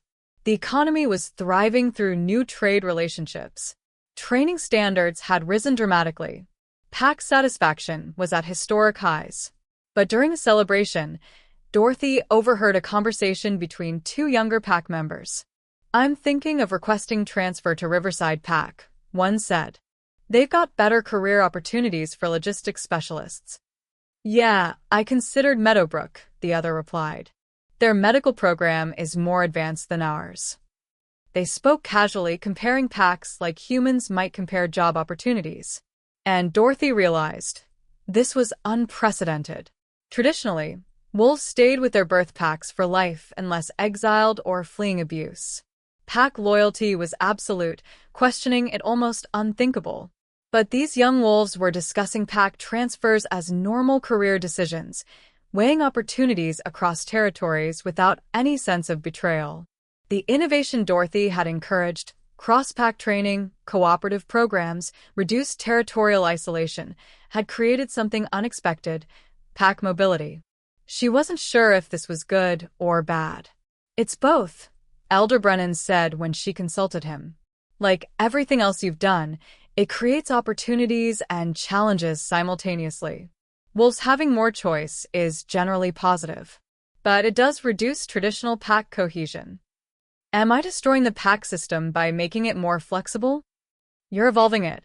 Whether that evolution strengthens or weakens supernatural society, we won't know for decades. Brennan studied her. "Does that uncertainty bother you?" "Terrifies me," Dorothy admitted. "I'm making decisions that will affect generations, and I can't be certain I'm right." Welcome to leadership. The big decisions are always uncertain. Brennan's expression was kind. But here's what I've observed over my 70 years. Leaders who agonize about whether they're right usually make better choices than leaders who never question themselves. Your uncertainty is a feature, not a bug. 6 months later, Dorothy received a final letter from William. "I've been watching your progress from exile. The Eastern Territories mediation, the council governance innovation, the pack mobility you've created. Impressive work. Here's something you don't know. I'm dying. Nothing dramatic, just normal human mortality catching up with a wolf stripped of supernatural healing. The healers say I have maybe a year, which means I'm writing this as my final communication, the last thoughts of a failed alpha to his surprisingly successful replacement. You've built everything I tried and failed to create. Genuine influence, lasting alliances, structural change that will outlive your leadership. You did it through principles I dismissed as weakness: transparency, fairness, voluntary cooperation. I was wrong. About you, about leadership, about what actually works in supernatural politics.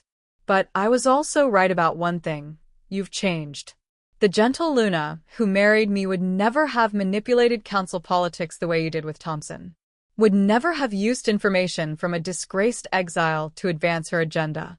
Would never have restructured supernatural hierarchy while claiming you're just offering options. You're more ruthless than you want to admit. More willing to compromise principles for outcomes. More like me than you'll acknowledge. That's not criticism, it's observation. Maybe even admiration. You've learned to balance idealism with pragmatism in ways I never could. You and while maintaining the appearance of moral authority. My question is this. In 20 years, when you've been alpha so long you can't remember what it felt like to be powerless, when you've made so many necessary compromises that your principles are unrecognizable, when younger alphas are calling you the old guard and demanding revolution, will you step aside gracefully? Or will you become what I was, clinging to power because you've forgotten how to imagine yourself without it? I don't expect an answer. You probably don't know yourself yet. But it's the question that matters most. If there's an afterlife and the moon goddess grants me audience, I'll tell her you were the better alpha. Not because you're more powerful, though you are, but because you actually believed in something beyond yourself. Try to keep believing it. William. Dorothy read the letter on Morning Cliff, the place where William had tried to kill her and instead awakened her true power. She felt complicated. Anger that he'd tried to undermine her confidence, even in death. Sadness that his final words contained genuine insight alongside manipulation. Uncertainty about whether his warnings held truth. Was he right? She asked the night air. Am I becoming what he was? No divine answer came. Just wind and stars, and the weight of leadership that grew heavier with every success. Jackson found her there an hour later. Victoria called.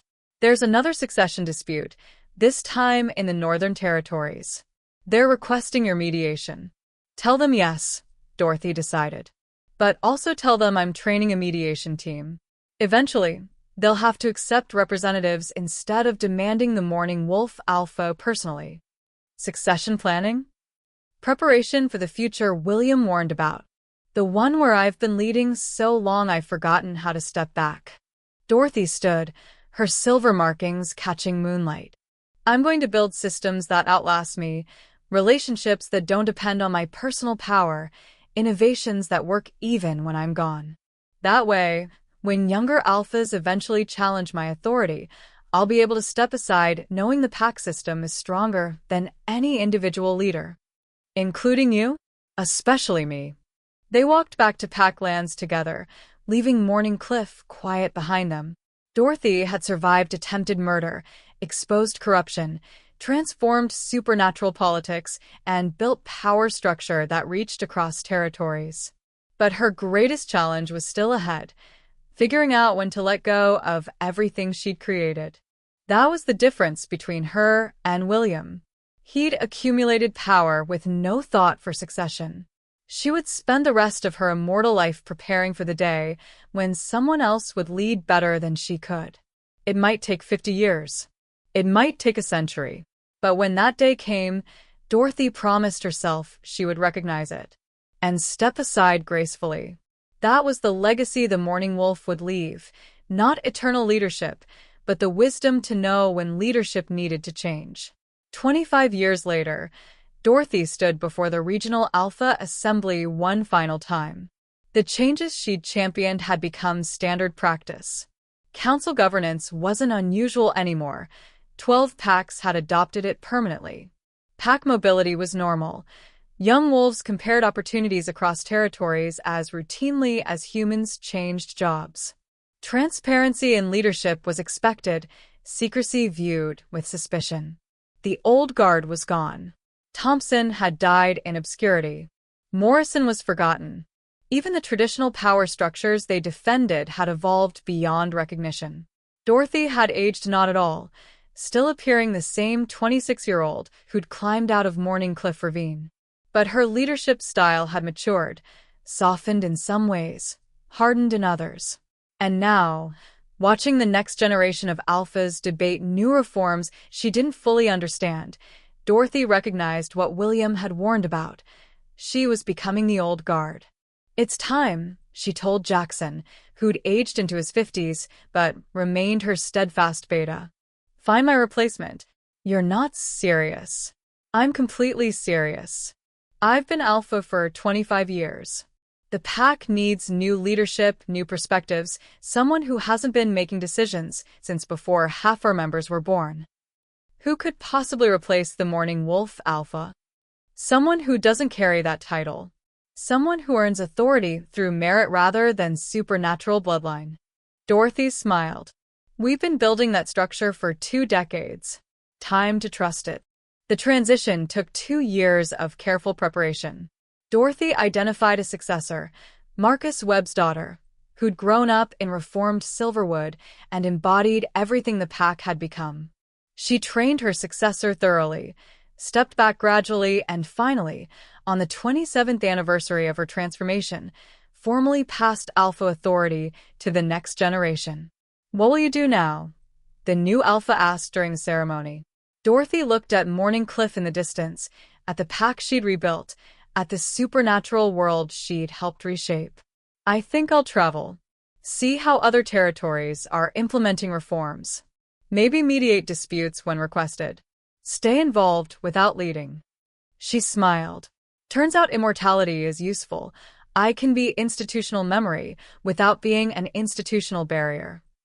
She left Silverwood the following week, carrying little beyond memories and silver markings that glowed under moonlight.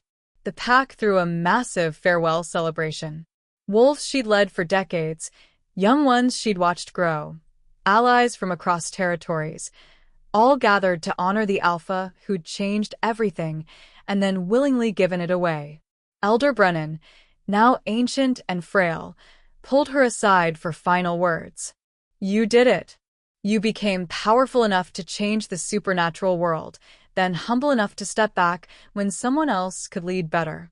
That's the rarest kind of leadership." "I had good advisors," Dorothy said, embracing him. "Thank you for being my conscience. Thank you for actually listening when I warned you." Dorothy's final stop before leaving territory was Morning Cliff.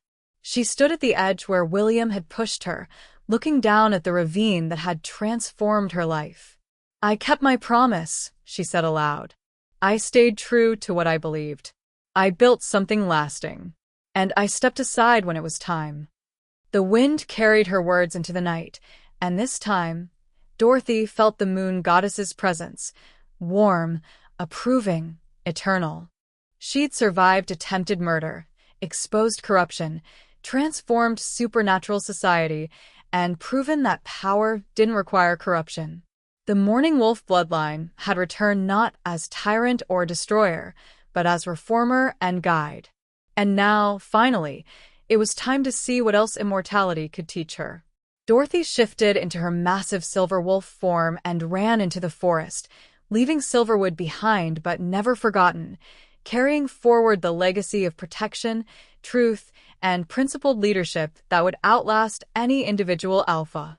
The Morning Wolves had returned, and the supernatural world was better for it. If you could be immortal like Dorothy, would you use it for leadership or exploration? Let us know in the comments, and thanks for following Dorothy's incredible journey from betrayed Luna to legendary Morning Wolf Alpha. Don't forget to like, share, and subscribe for more supernatural stories.